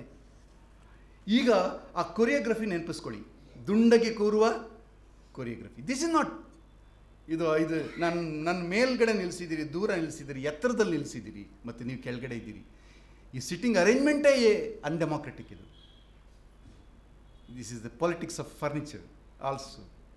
ನಮ್ಮೆಲ್ಲ ಕ್ಲಾಸ್ ರೂಮ್ಗಳಲ್ಲಿ ಹೀಗೆ ಇರ್ತದೆ. ಆದರೆ ಗುರುಕುಲದಲ್ಲಿ ಗುರುಮಾರ್ಗದಲ್ಲಿ ಹಿಂಗಿರೋಲ್ಲ, ರೌಂಡಿಗೆ ಕೂರ್ತಾರೆ, ರೌಂಡಿಗೆ ಕೂರಬೇಕು. ಯಾಕಂದರೆ ಒಬ್ರಿಗೊಬ್ಬ ಮುಖ ನೋಡಬೇಕು. ಅದು ಶೇರಿಂಗ್ನ ಭಾಗ ಅಂತ ಹೇಳಿ ನಾನು ಅನೇಕ ಸಲ ನನಗೆ ಅನಿಸಿದೆ. ಮತ್ತು ಈ ಅರಿವು ಜಾತ್ಯತೀತ ಇರೋ, ಜಾತಿನ ಪೂಚ ಸಾಧುಕಿ ಪೂಚ್ ಕೇಳಬೇಡಪ್ಪ ಗುರುವಿನ ಜಾತಿ, ಯಾತಕ್ಕೆ ಕೇಳ್ತೀಯಾ? ಮೋಲ್ಕರೋ ತಲವಾರ್ಕಿ ಪಡೆಯ ರಹೆನದು ಮ್ಯಾನ್ ಅಂದರೆ ಒರೆ ಹಿಡ್ಕೊಂಡು, ಇದು ಒರೆ ಎಷ್ಟು ಚೆನ್ನಾಗಿದೆ, ಚೆನ್ನಾಗಿಲ್ಲ ಅಂತ ಯಾಕಪ್ಪ ನೀನು ಬಂದಿರೋದು ಯಾತಕ್ಕೆ? ಖಡ್ಗ ಖರೀದಿ ಮಾಡೋಕ್ಕೆ ಬಂದಿದೆಯಾ? ನೋಡ್ತಾ ಇರೋದೇನು? ಒಬ್ಬ ಬಂದಿದ್ದಾನೆ, ಒಬ್ಬ ಎದ್ದಾನೆ ಗುರು, ಯಾವ ಜಾತಿಯವನು ಅಂತ ಚರ್ಚೆ ಮಾಡ್ಕೊಂಡು ಕೂತಿದ್ದಾನೆ ಶಿಷ್ಯ. ಒಳಗಡೆ ಇದೆ ಖಡ್ಗ, ಬಂದಿರೋದು ನಿನ್ನ ಖಡ್ಗಕ್ಕೋ ಹೊರೆಗೋ. ಏನು ಅದ್ಭುತವಾಗಿ ಹೇಳ್ತಾ ಇದ್ದಾನೆ ಅವನು, ಚಾಟಿ ಹೊಡೆದಂಗೆ. ಯಾಕಂದರೆ ನಾಲೆಡ್ಜ್ ಅನ್ನೋದು ಇದ್ದರೆ ರೆಕಗ್ನೈಸ್ ಮಾಡದಿರೋಂಥ ಒಂದು ಸಿಸ್ಟಮ್, ಸೋಷಿಯಲ್ ಹೆರಾರ್ಕಿ ಇತ್ತು, ಶೇರಿಂಗ್ ಮಾಡದೇ ಇರುವಂಥ ಸಿಸ್ಟಮ್ ಇತ್ತು. ಹೀಗಾಗಿ ಈ ಥರದ ಮೆಟಫರ್ಗಳು ಬರ್ತಾ ಇವೆ. ಚಾಂಡಾಲ ಪ್ರಸಂಗ ಶಂಕರಾಚಾರ್ಯದ್ದು ಕಾಶಿಯಲ್ಲಿ ಎಲ್ರಿಗೂ ಗೊತ್ತಿದೆ. ಕಾಶಿ ಭಾಳ ಪ್ರಾಚೀನ ಪಟ್ಟಣಗಳಲ್ಲಿ ಒಂದು, ಮತ್ತು ಚರ್ಮೋದ್ಯಮಕ್ಕೆ ಭಾಳ ಪ್ರಸಿದ್ಧವಾದ್ದು. ನೇಕಾರಿಕೆ ಮತ್ತು ಚರ್ಮೋದ್ಯಮ ನಾಲೆಡ್ಜ್ ದುಡಿಮೆಯ ಭಾಗವಾಗಿ, ಕುಶಲಕರ್ಮದ ಭಾಗವಾಗಿ ಹುಡ್ತದೆ. ಹೀಗಾಗಿ ಜಾತಿಹೀನ ಮನೆಯು ಜ್ಯೋತಿತಾಹೀನವೇ ನಮ್ಮ ಸರ್ವಜ್ಞ ಹೇಳ್ತಾನೆ. ಮಂಟಸ್ವಾಮಿ ಕಾವ್ಯದಲ್ಲಿ ಜ್ಯೋತಿಯ ವರ್ಣನೆಯಿಂದ ಶುರುವಾಗುತ್ತೆ ಕಾವ್ಯ. ಆದ ಒಬ್ಬ ಸಿದ್ಧನ ಕಾವ್ಯ ಆದ. ತತ್ವಪದಗಳ ಹಾಡಿಕೆ ಜ್ಯೋತಿಯ ಹಾಡಿನಿಂದ ಕನ್ಕ್ಲೂಡ್ ಆದರೆ ಜ್ಯೋತಿಯ ವರ್ಣನೆಯಿಂದ ಶುರುವಾಗುತ್ತೆ. ಆ ಜ್ಯೋತಿ ಹೇಗಿದೆ ಅಂದರೆ, ತಿಪ್ಪೆ ಮೇಲೆ ಹತ್ತಿಸಿದರೂ ಉರಿತಾ ಇದೆ ಜ್ಯೋತಿ ಅಂತ. ಅದು ಕೂಡ ಒಂದು ಮೆಟಫರ್. ಬೆಳಕು ಎಲ್ಲೆಲ್ಲಿದೆ? ತಿಪ್ಪೆಲ್ಲೂ ಇರ್ಬೋದು. ನೀವು ತಿಪ್ಪೆ ಯಾಕಪ್ಪ ನೋಡ್ತೀಯಾ? ಬೆಳಕು ನೋಡು ಅಂತ. ಅದಕ್ಕಾಗಿ ಮಂಟಸ್ವಾಮಿ ಕಲ್ಯಾಣ ಪ್ರವೇಶ ಮಾಡುವಾಗ ಸತ್ತ ಎಮ್ಮೆ ಕರುವನ್ನು ಹಾಕ್ಕೊಂಡು ಹೋಗ್ತಾ ಇರ್ತಾನೆ. ಶೂನ್ಯ ಸಂಪಾದನೆ ಕಡೆಗೆ ಅಲ್ಲಮ ಕಲ್ಯಾಣ ಪ್ರವೇಶ ಮಾಡುವಾಗ ಎಷ್ಟು ಮಲಿನವಾಗಿ ಬರ್ತಾನೆ ಅನ್ನೋ ಚರ್ಚೆನ ನಾವು ಮೊನ್ನೆ ಮಾಡಿದ್ವಿ. ಬಾಹ್ಯ ಮಲಿನತೆಗೆ ಯಾಕೆ ಇಷ್ಟು ತಲೆ ಕೆಡಿಸ್ಕೊತಾ ಇದ್ದೀರಿ? ಒಳಗಡೆ ಉರಿತಾ ಇರೋ ದೀಪ ನೋಡಿ ಅಂತ. ಈ ನಾಲೆಡ್ಜ್ನ ಈ ಡೆಫಿನೇಷನ್ನೇ ಯಾರಿಗೆ ವಿಶಿಷ್ಟ ಅನುಭವ ಇದೆ, ವಿಶಿಷ್ಟ ಜ್ಞಾನ ಇದೆ, ಅದನ್ನು ತಿರಸ್ಕಾರ ಮಾಡೋ ಪದ್ಧತಿನೇ ಅದು ತಿರಸ್ಕರಿಸೋದು. ಹೀಗಾಗಿ ನಮ್ಮಲ್ಲಿ ಜಾತ್ಯತೀತ ಗುರು ಪರಂಪರೆ ಇದೆ. ಶಿಶುನಾಳ ಭಟ್ಟ, ಗೋವಿಂದ ಭಟ್ಟ ಶಿಶುನಾಳ, ಸಿದ್ಧಾರೂಢರು ಮತ್ತು ಕಬೀರರು, ನಾಗಲಿಂಗಪ್ಪ ಮತ್ತು ಭೀಮವ್ವ, ಅಲ್ಲಿಪೀರ ಮತ್ತು ಶಿಲ್ವೇರಿ ಶಿವಪ್ಪ, ಗಟ್ಟುಗ ಎಂಬ ದಲಿತ, ದಕ್ಷಿಣಾಮೂರ್ತಿ ಎಂಬ ಬ್ರಾಹ್ಮಣ ವ್ಯಕ್ತಿಗೆ ಕಂಚಿ ಪುರೋಹಿತರ ಮನೆಯ ವ್ಯಕ್ತಿ ಆತ. ಗಟ್ಟುಗನನ್ನು ಸಾಧನೆಯಲ್ಲಿ ಕೋಲಾರ ಜಿಲ್ಲೆ ಗುರುವೆಂದು ಭಾವಿಸಿದ, ಒಪ್ಪಿಕೊಂಡ ಅದ್ಭುತವಾದ ಕಥೆ ಇದೆ ಅಲ್ಲಿ. ಕೋಲಾರದ ಆರೂಢ ಪರಂಪರೆ ಬಹಳ ವಿಶಿಷ್ಟವಾದ ಆರೂಢ ಪರಂಪರೆ. ಜಾತಿ ಸೂತಕವೆಂಬ ಮಾತಿಲ್ಲ ಸುಜ್ಞಾನ ಮಾರ್ಗದಿ. ಎಷ್ಟು ಕ್ಲಿಯರ್ ಆಗಿದೆ ಇದು. ಜಾತಿ ಕರ್ಮಾದಿಗಳು ಮೊದಲಿಲ್ಲ. ಇಂಡಿವಿಜುವಲ್ ಆದಂತಹ ಒಂದು ವ್ಯಕ್ತಿತ್ವವನ್ನು, ನೈತಿಕ ವ್ಯಕ್ತಿತ್ವವನ್ನು, ಸಾಧನೆಯನ್ನು ಮಾಡುವ ಎಂದು ತೋರುವ ಈ ಆರೂಢ ಪಂಥ ಸಾಮಾಜಿಕ ಆಗೋದು ಇಲ್ಲಿ. ಯಾಕಂದರೆ ನಮ್ಮ ಎದುರುಗಡೆ ಇರುವಂಥ ಬಹಳ ಕಹಿಯಾದ ಸಾಮಾಜಿಕ ವಾಸ್ತವವನ್ನು ಭಗ್ನ ಮಾಡ್ತಾ ಇದೆ. ಅದು ಪ್ರಶ್ನೆ ಮಾಡ್ತಾ ಇದೆ. ಭಿನ್ನ ಭೇದವ ಮಾಡಬೇಡಿರಿ, ಮೈಲಾರಲಿಂಗ ಶರಣರ ಹಾಡು. ಎಷ್ಟು ಮನೆಗಳಿಗೆ ಹೋಗಿ ಬೆಕ್ಕು ಹಾಲು ಕುಡಿತಾ ಇದೆ. ಈ ಈ ಈ ಈ ಸಾಮಾಜಿಕ ಶ್ರೇಣೀಕರಣವನ್ನು ನಿರಾಕರಿಸೋದಕ್ಕೆ ಆರೂಢರು ಸೃಷ್ಟಿ ಮಾಡಿದ ರೂಪಕಗಳನ್ನೇ ಅಧ್ಯಯನ ಮಾಡಬೇಕಾಗಿದೆ. ಮತ್ತು ಈ ಎಲ್ಲ ಅರಿವು ಮತ್ತು ಜ್ಞಾನ ಅಂತಿಮವಾಗಿ ಸಾಧಕನನ್ನು ಬದಲಾವಣೆ ಮಾಡ್ತದೆ, ಹೊಸ ಮನುಷ್ಯನ ಸೃಷ್ಟಿಗೆ ಕಾರಣ ಆಗುತ್ತದೆ. ಆ ಅರಿವು ಬದಲಾವಣೆಗೆ, ಅವನ ಕ್ರಿಯೆಗೆ ಕಾರಣ ಆಗ್ತಾ ಇದೆ. ಇದನ್ನು ಆರೂಢ ಪರಂಪರೆ ರೂಪಾಂತರದ ರೂಪಕಗಳಲ್ಲಿ ಮೆಟಮಾರ್ಫಸಿಸ್, ದ ಮೆಟಾಫರ್ಸ್ ಆಫ್ ಮೆಟಮಾರ್ಫಸಿಸ್, ರೂಪಾಂತರದ ರೂಪಕಗಳಲ್ಲಿ ಚಿತ್ರಿಸ್ತದೆ. ಉದಾಹರಣೆಗೆ ನೀರು ಮುತ್ತಾಗುವ ಮೆಟಫರ್, ಮಣ್ಣು ಮಡಿಕೆಯಾಗುವ ಮೆಟಫರ್, ಮತ್ತು ವಾಪಸ್ಸು ಮಣ್ಣಾಗಕ್ಕಾಗಲ್ಲಾದಂಥ ಕಬ್ಬಿಣ ಚಿನ್ನವಾಗುವ ಮೆಟಫರ್. ಈ ಮೆಟಫರ್ಗಳೆಲ್ಲವೂ ಕೂಡ ಬಹಳ ಮುಕ್ತವಾಗಿ ಬೇರೆ ಬೇರೆ ಕೆಳಸ್ತರದ ಸಮುದಾಯಗಳನ್ನು ಒಳಗೆ ಮಾಡಿಕೊಂಡಂತಹ ಆರೂಢ ಪಂಥಗಳು, ಗುರುಪಂಥಗಳು ಆ ಸಮುದಾಯದ ಕೀಳರಿಮೆಯನ್ನು ಕಳೆದು ಸಾಮಾಜಿಕ ಮೇಲ್ಚಲನೆಗೆ ಕಾರಣ ಆದವು ಮತ್ತು ಘನತೆಯ ವ್ಯಕ್ತಿತ್ವವನ್ನು ಕಟ್ಕೊಳ್ಳೋ ಕಾರಣ ಆದು ಅನ್ನೋದು ನಾವು ಮರಿಬಾರದು. ಆಧುನಿಕ ಚಳವಳಿಗಳು ಈ ಸಮುದಾಯಗಳ ಕೀಳರಿಮೆಯನ್ನು ಕಡಿಯೋದಕ್ಕೆ ಬೇರೆ ಬೇರೆ ಬಗೆಯ ಇಮ್ಯಾನ್ಸಿಪೇಷನ್ ಥಿಯರಿಗಳು ಬಂದಿವೆ. ಆದರೆ ಆಧುನಿಕ ಪೂರ್ವಕಾಲದಲ್ಲಿ ಯಾರು ಮಾಡಿದರು ಈ ಕೆಲಸವನ್ನು? ಶರಣರಾದಮೇಲೆ ಇವರು ಮಾಡಿದರು. ಸಾಮಾನ್ಯ ಮನುಷ್ಯರು ಅಸಾಮಾನ್ಯರಾಗಿ ಬದಲಾವಣೆ ಆಗುವುದೇ ಆರೂಢ ತತ್ವಗಳಲ್ಲಿ. ಆ ಸಂಭ್ರಮ, ಸೆಲೆಬ್ರೇಷನ್ ನೋಡಬೇಕು ನೀವು. ಆ ಜ್ಞಾನ ಪಡೆದ ಮೇಲೆ, ಗುರುವಿನ ಸಂಪರ್ಕ ಬಂದ ಮೇಲೆ. ಇನ್ನೊಂದು 2 ನಿಮಿಷದಲ್ಲಿ ಮುಗಿಸ್ಬಿಡ್ತೇನೆ. ಈ ಅರಿವು ಇದೆಯಲ್ಲ, ಜ್ಞಾನ ಇದೆ, ಅದು ಪ್ರಾಕ್ಟೀಸ್ ಆಗಬೇಕಿದೆ. ಸುಮ್ಮನೆ ಅರಿವಲ್ಲ ಇದು, ಪ್ರಾಕ್ಟೀಸ್ ಕೂಡ ಆಗಬೇಕು. ಬದುಕಬೇಕು ನಾವು, ಸಾಧಕ ಬದುಕಬೇಕು. ಎಲ್ಲೆಲ್ಲಿ ಶರಣರಲ್ಲಿ ನುಡಿ ಎಂಬ ಶಬ್ದ ಬರ್ತದೋ ವಚನಗಳಲ್ಲಿ, ತಕ್ಷಣವೇ ನಡೆ ಶಬ್ದ ಬರ್ತದೆ. ಕಡ್ಡಾಯ ಅದು ಬಸವಣ್ಣವರ ರಚನೆಗಳಂತ. ಯಾಕಂದರೆ ಅದನ್ನು ನೋಡ್ತಾ ಇದ್ರು, ಆ ದ್ವಂದ್ವವನ್ನು, ಆಡುವ ಮಾತು ಮಾಡುವ ಬದುಕಿಗೆ. ಎಲ್ಲ ಹೀಗೆಲ್ಲ ಮಾತಾಡಬೇಕು ಅಂತ ಹೇಳಿ ವರ್ಣನೆ ಮಾಡಿದ ಮೇಲೆ, ನುಡಿದಂತೆ ನಡೆಯದಿದ್ದೊಡೆ ಕೂಡಲ ಸಂಗಮ ದೇವ ಎಂತೊಲಿಗುಣೆ. ಅವೆರಡರ ನಡುವೆ ಒಂದು ಆರ್ಗ್ಯಾನಿಕ್ ಆದ ಒಂದು ಸಂಬಂಧ ಇರಬೇಕು. ಇಲ್ಲದೆ ಹೋದರೆ ನುಡಿಗೇನು ಮಹತ್ವ ಇದೆ? ಮಲಿನ ಅದು ನೋಡಿ. ಸೊ ಶಿಶುಮಕ್ಕಳ ಧೀಮಂತ ಬದುಕಿನಲ್ಲಿ ಕೂಡ ನಾವು ಅವ್ರು ನೋಡ್ಬೋದು. ನಾವು ನುಡಿ ಜ್ಞಾನದ ಮಾತು ಒಡನೆ ನಂಬುವುದು, ನಡಿ ಜ್ಞಾನದ ಮಾತು ಕಡೆಗಾಣಿಸಿತು. ನುಡಿ ಜ್ಞಾನದ ಮಾತು ಒಡನೆ ನುಡಿ ಜ್ಞಾನ ಮತ್ತು ನಡೆ ಜ್ಞಾನ. ಮಹಿಪತಿ ರಾಯರು ಎಷ್ಟು ಬ್ಯೂಟಿಫುಲ್ಲಾಗಿ ಒಂದು ಫಿಲಾಸಫಿಕಲ್ ಟರ್ಮ್ಸ್ ಕೊಡ್ತಿತ್ತು, ಟರ್ಮಿನಾಲಜಿ ನೋಡಿ. ನುಡಿ ಜ್ಞಾನ ಅಂತ ಒಂದಿದೆಯಂತೆ. ನನ್ನಂಥ ಉಪನ್ಯಾಸಕರು ಬಹುಶಃ ಬರೀ ನುಡಿತಾ ಇರ್ತಾರೆ. ನಡೆ ಜ್ಞಾನ ಚೆಕ್ ಮಾಡಬೇಕು. ಆಡಿದೆಯಲ್ಲಪ್ಪ ಇಷ್ಟು ಮಾತು, ಹಾಗೆ ಬದುಕ್ತಿದ್ದೀಯಾ? ಆ ಒಂದು ಚೆಕ್ ಆ್ಯಂಡ್ ಬ್ಯಾಲೆನ್ಸ್ ಬಹುಶಃ ಆರೂಢ ಪಂಥಗಳಲ್ಲಿ ಇದ್ದಿರಬಹುದು. ಸೊ ನಡೆ ತಪ್ಪಿದ ಅನೇಕ ಆರೂಢರನ್ನು ಗುರುಗಳು ಟೀಕಿಸ್ತಾರೆ ಅನ್ನೋದನ್ನು ನಾವು ನೋಡಬಹುದು. ಸೊ ಈ ಅರಿವು ಒಂದು ಭೇದವನ್ನು ಕಳೆದು ಹೊಸ ದರ್ಶನವನ್ನು, ಹೊಸ ಕಣ್ಣನ್ನು, ಹೊಸ ನೋಟವನ್ನು ಕೊಡುತ್ತದೆ ಮನುಷ್ಯನಿಗೆ ಸಮಾಜ ನೋಡೋದಕ್ಕೆ ಅನ್ನೋದು ಬಹಳ ಮುಖ್ಯವಾಗಿ. ಒಂದು ಸಲ ರಮಣ ಮಹರ್ಷಿ ಕೇಳಿದರು, ಯಾರೊಬ್ಬ ವೆಸ್ಟರ್ನ್ ಸ್ಕಾಲರ್ ಕೇಳ್ತಾನೆ, ಇನ್ ಅದರ್ ರಿಲಿಜನ್ ಅಂತ ಹಿಂಗೇನು ಶುರು ಮಾಡ್ತಾನೆ. ತಕ್ಷಣ ಕಟ್ ಮಾಡಿ ರಮಣರು, ದೇರ್ ಇಸ್ ನೋ ಅದರ್. ನಾವು ಯಾವಾಗ ಅದರ್ ಅನ್ನೋ ಶಬ್ದ ಬಳಸ್ತೀವಿ, ತಕ್ಷಣ ನಾವು ಭೇದ ಮಾಡ್ತಾ ಇರ್ತೀವಿ. ದೇರ್ ಇಸ್ ನೋ ಅದರ್ ಅವರು. ನಮ್ಮ ಮಾಧ್ಯಮಗಳು ಸೃಷ್ಟಿ ಮಾಡಿರುವ ಅತ್ಯಂತ ಅಶ್ಲೀಲ ಶಬ್ದಗಳು ನನ್ನ ಪ್ರಕಾರ ಅನ್ಯ ಕೋಮಿನ ಅನ್ಯ ಧರ್ಮೀಯದ ಹುಡುಗನೊಬ್ಬನು ಇದು. ಅನ್ಯ ಧರ್ಮೀಯರ ಪ್ರಾರ್ಥನಾ ಸ್ಥಳ. ದ ವೆರಿ ವರ್ಡ್ ಅನ್ಯ ಕೆಟಗಾರಿಕಲಿ ಮನುಷ್ಯರನ್ನು ಭೇದ ಮಾಡ್ತಾ ಇದೆ. ಅದು ಈ ಭೇದವನ್ನು ನಿರಾಕರಿಸ್ತಾರೆ ಅವರು. ತನ್ನ ತಾ ತಿಳಿದ ಮೇಲೆ ಇನ್ನೇನು, ತನ್ನಂತೆ ಸರ್ವ ಜೀವರ ಮನ್ನಿಸಿ ಮೂಕಾದ ಮೇಲೆ ಇನ್ನೇನು. ಮಡಿವಾಳಪ್ಪನವರು ತನ್ನಂತೆ ಸರ್ವಜೀವರ, ನಾಟ್ ಮನುಷ್ಯರು, ನಾಟ್ ಓನ್ಲಿ ಮನುಷ್ಯರು, ಸರ್ವಜೀವಿಗಳ, ಸರ್ವಭೂತೇಷು ಜ್ಞಾನರೂಪೇಣ ಸಂಸ್ಥಿತ ನಮಸ್ತುಸ್ತೆ ನೆನ್ನೆ ನೋಡಿದ್ವಿ ನಾವು ಶಾಕ್ತದ ಮಂತ್ರ. ಸರ್ವಭೂತಗಳಲ್ಲಿ, ಸರ್ವಜೀವಿಗಳಲ್ಲಿ ನನ್ನಂತೆ ಸರ್ವಜೀವಿಗಳು ಅಂತ ಭಾವಿಸೋದು ಇದೆಯಲ್ಲ, ಅದು ಇದರಲ್ಲಿ ಫಿಲಾಸಫಿ. ಇದು ಈ ಜ್ಞಾನದ ಕಡೆಯ ಹಂತ, ಇದು ನೋಟದ ಕಡೆಯ ಹಂತ. ಇದನ್ನು ಬುದ್ಧ ಕರುಣೆ ಮತ್ತು ಮೈತ್ರಿಯ 2 ಪರಿಭಾಷೆಯಲ್ಲಿ ಹೇಳ್ತಾರೆ. ಸೊ ಭೇದವಿಲ್ಲದೆ ಜಗತ್ತನ್ನು ಕಾಣುವ ದೃಷ್ಟಿ, ಇದನ್ನು ಸಮದರ್ಶನ ಅಂತ. ಶುನುಚೈವ ಶಪಾಕೇಚ ಪಂಡಿತಾ ಸಮದರ್ಶನ. ನಾಯಿ ಮಾಂಸ ತಿನ್ನೋ ಬ್ರಾಹ್ಮಣೇ ಗವಿಹಸ್ತಿನೇ ಶುನುಚೈವ ಶಪಾಕೇಚ ಪಂಡಿತಾ ಸಮದರ್ಶನ. ಆನೆ, ಹಸು, ನಾಯಿ ಮಾಂಸ ತಿನ್ನೋನು, ಅಂತ್ಯಜ ಕಡೆಯಾಗಿ ಬ್ರಾಹ್ಮಣ ಮೊದಲಾಗಿ ಶಿವಭಕ್ತರನ್ನೆಲ್ಲ ಒಂದೇ ಶರಣರು ಹೇಳ್ತಾರೆ. ಈ ಅಭೇದ ಅಂದರೆ ಇದು ಬರೀ ಸಾಮಾಜಿಕ ಪ್ರಶ್ನೆ ಅಲ್ಲ, ಈ ಕಾಸ್ಮಿಕ್ ಎನರ್ಜಿಯ ಭಾಗವಾಗಿರೋ ನಾನು ಸಾಧಕ ಇಬ್ಬರು ಒಂದೇ. ಈ ಶಿವ ಮತ್ತು ಜೀವಗಳ ಆ ಐಕ್ಯತೆ, ಮತ್ತು ಪ್ರಾಣಿ ಮತ್ತು ಮಾನವರ ಐಕ್ಯತೆ, ಜಾತಿ ಭೇದದ ನಿರಾಕರಣೆ, ಧರ್ಮ ಭೇದದ ನಿರಾಕರಣೆ. ಹೀಗಾಗಿ ನಮ್ಮ ನಾಗಲಿಂಗಪ್ಪನವರು ತೀರ್ಕೊಳ್ಳುವಾಗ, ದೇಹತ್ಯಾಗ ಮಾಡುವಾಗ ಕೊನೆ ಗಳಿಗೆಯಲ್ಲಿ ನವಲ್ಗುಂದದ ಎಲ್ಲ ಗಿಡಮರಗಳಿಗೆ ಮಾತಾಡಿಸೋ ಒಂದು ಸನ್ನಿವೇಶ ಬರ್ತದೆ. ಹೋಗಿ ಬರ್ತೀನರಪ್ಪ, ಹೋಗಿ ಬರ್ತೀನಿ ಕಣ್ರೋ ನಾಯಿಗೆ. ಇದೇನಿದು? ಈ ಮಿತ್ ಏನು ಹೇಳ್ತಾ ಇದೆ?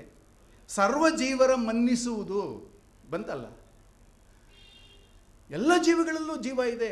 ಅವ್ರಿಗೂ ನನಗೂ ಇದು ಇಡೀ ಮುಕುಂದೂರು ಸ್ವಾಮಿಗಳ ಅವರು ಏ ಟೇಬಲ್ ಹೋಗಿ ಬರ್ತೀನೋ ಅಂತ ಹೀಗೆ ಅದಕ್ಕೆ ಮಾತಾಡಿಸ್ತಾರೆ ಅವರು.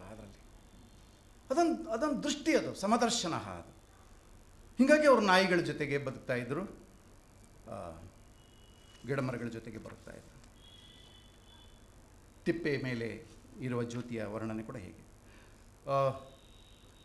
ಈ ಅರಿವು ಹೇಗೆ ಭಾಷೆಯಲ್ಲಿ ವ್ಯಕ್ತವಾಗಿದೆ, ಕಲೆಗಳಲ್ಲಿ ವ್ಯಕ್ತವಾಗಿದೆ ಇತ್ಯಾದಿಗಳು ನಾನು ಚರ್ಚೆ ಮಾಡಬೇಕಾಗಿತ್ತು, ಆದರೆ ಸಮಯ ಮೀರೋದ್ರಿಂದ ನಿಲ್ಲಿಸ್ತೀನಿ. ಧನ್ಯವಾದ. ಮತ್ತಷ್ಟು ವಿಶೇಷ ವಿಡಿಯೋಗಳನ್ನು ನೋಡಲು ಮತ್ತು ಹೊಸ ವಿಡಿಯೋಗಳ ಬಗ್ಗೆ ತಿಳಿಯಲು ಈ ದಿನ .com ಯೂಟ್ಯೂಬ್ ಚಾನೆಲ್ ಸಬ್ಸ್ಕ್ರೈಬ್ ಮಾಡಿ ಮತ್ತು ಬೆಲ್ ಐಕಾನ್ ಕ್ಲಿಕ್ ಮಾಡಿ.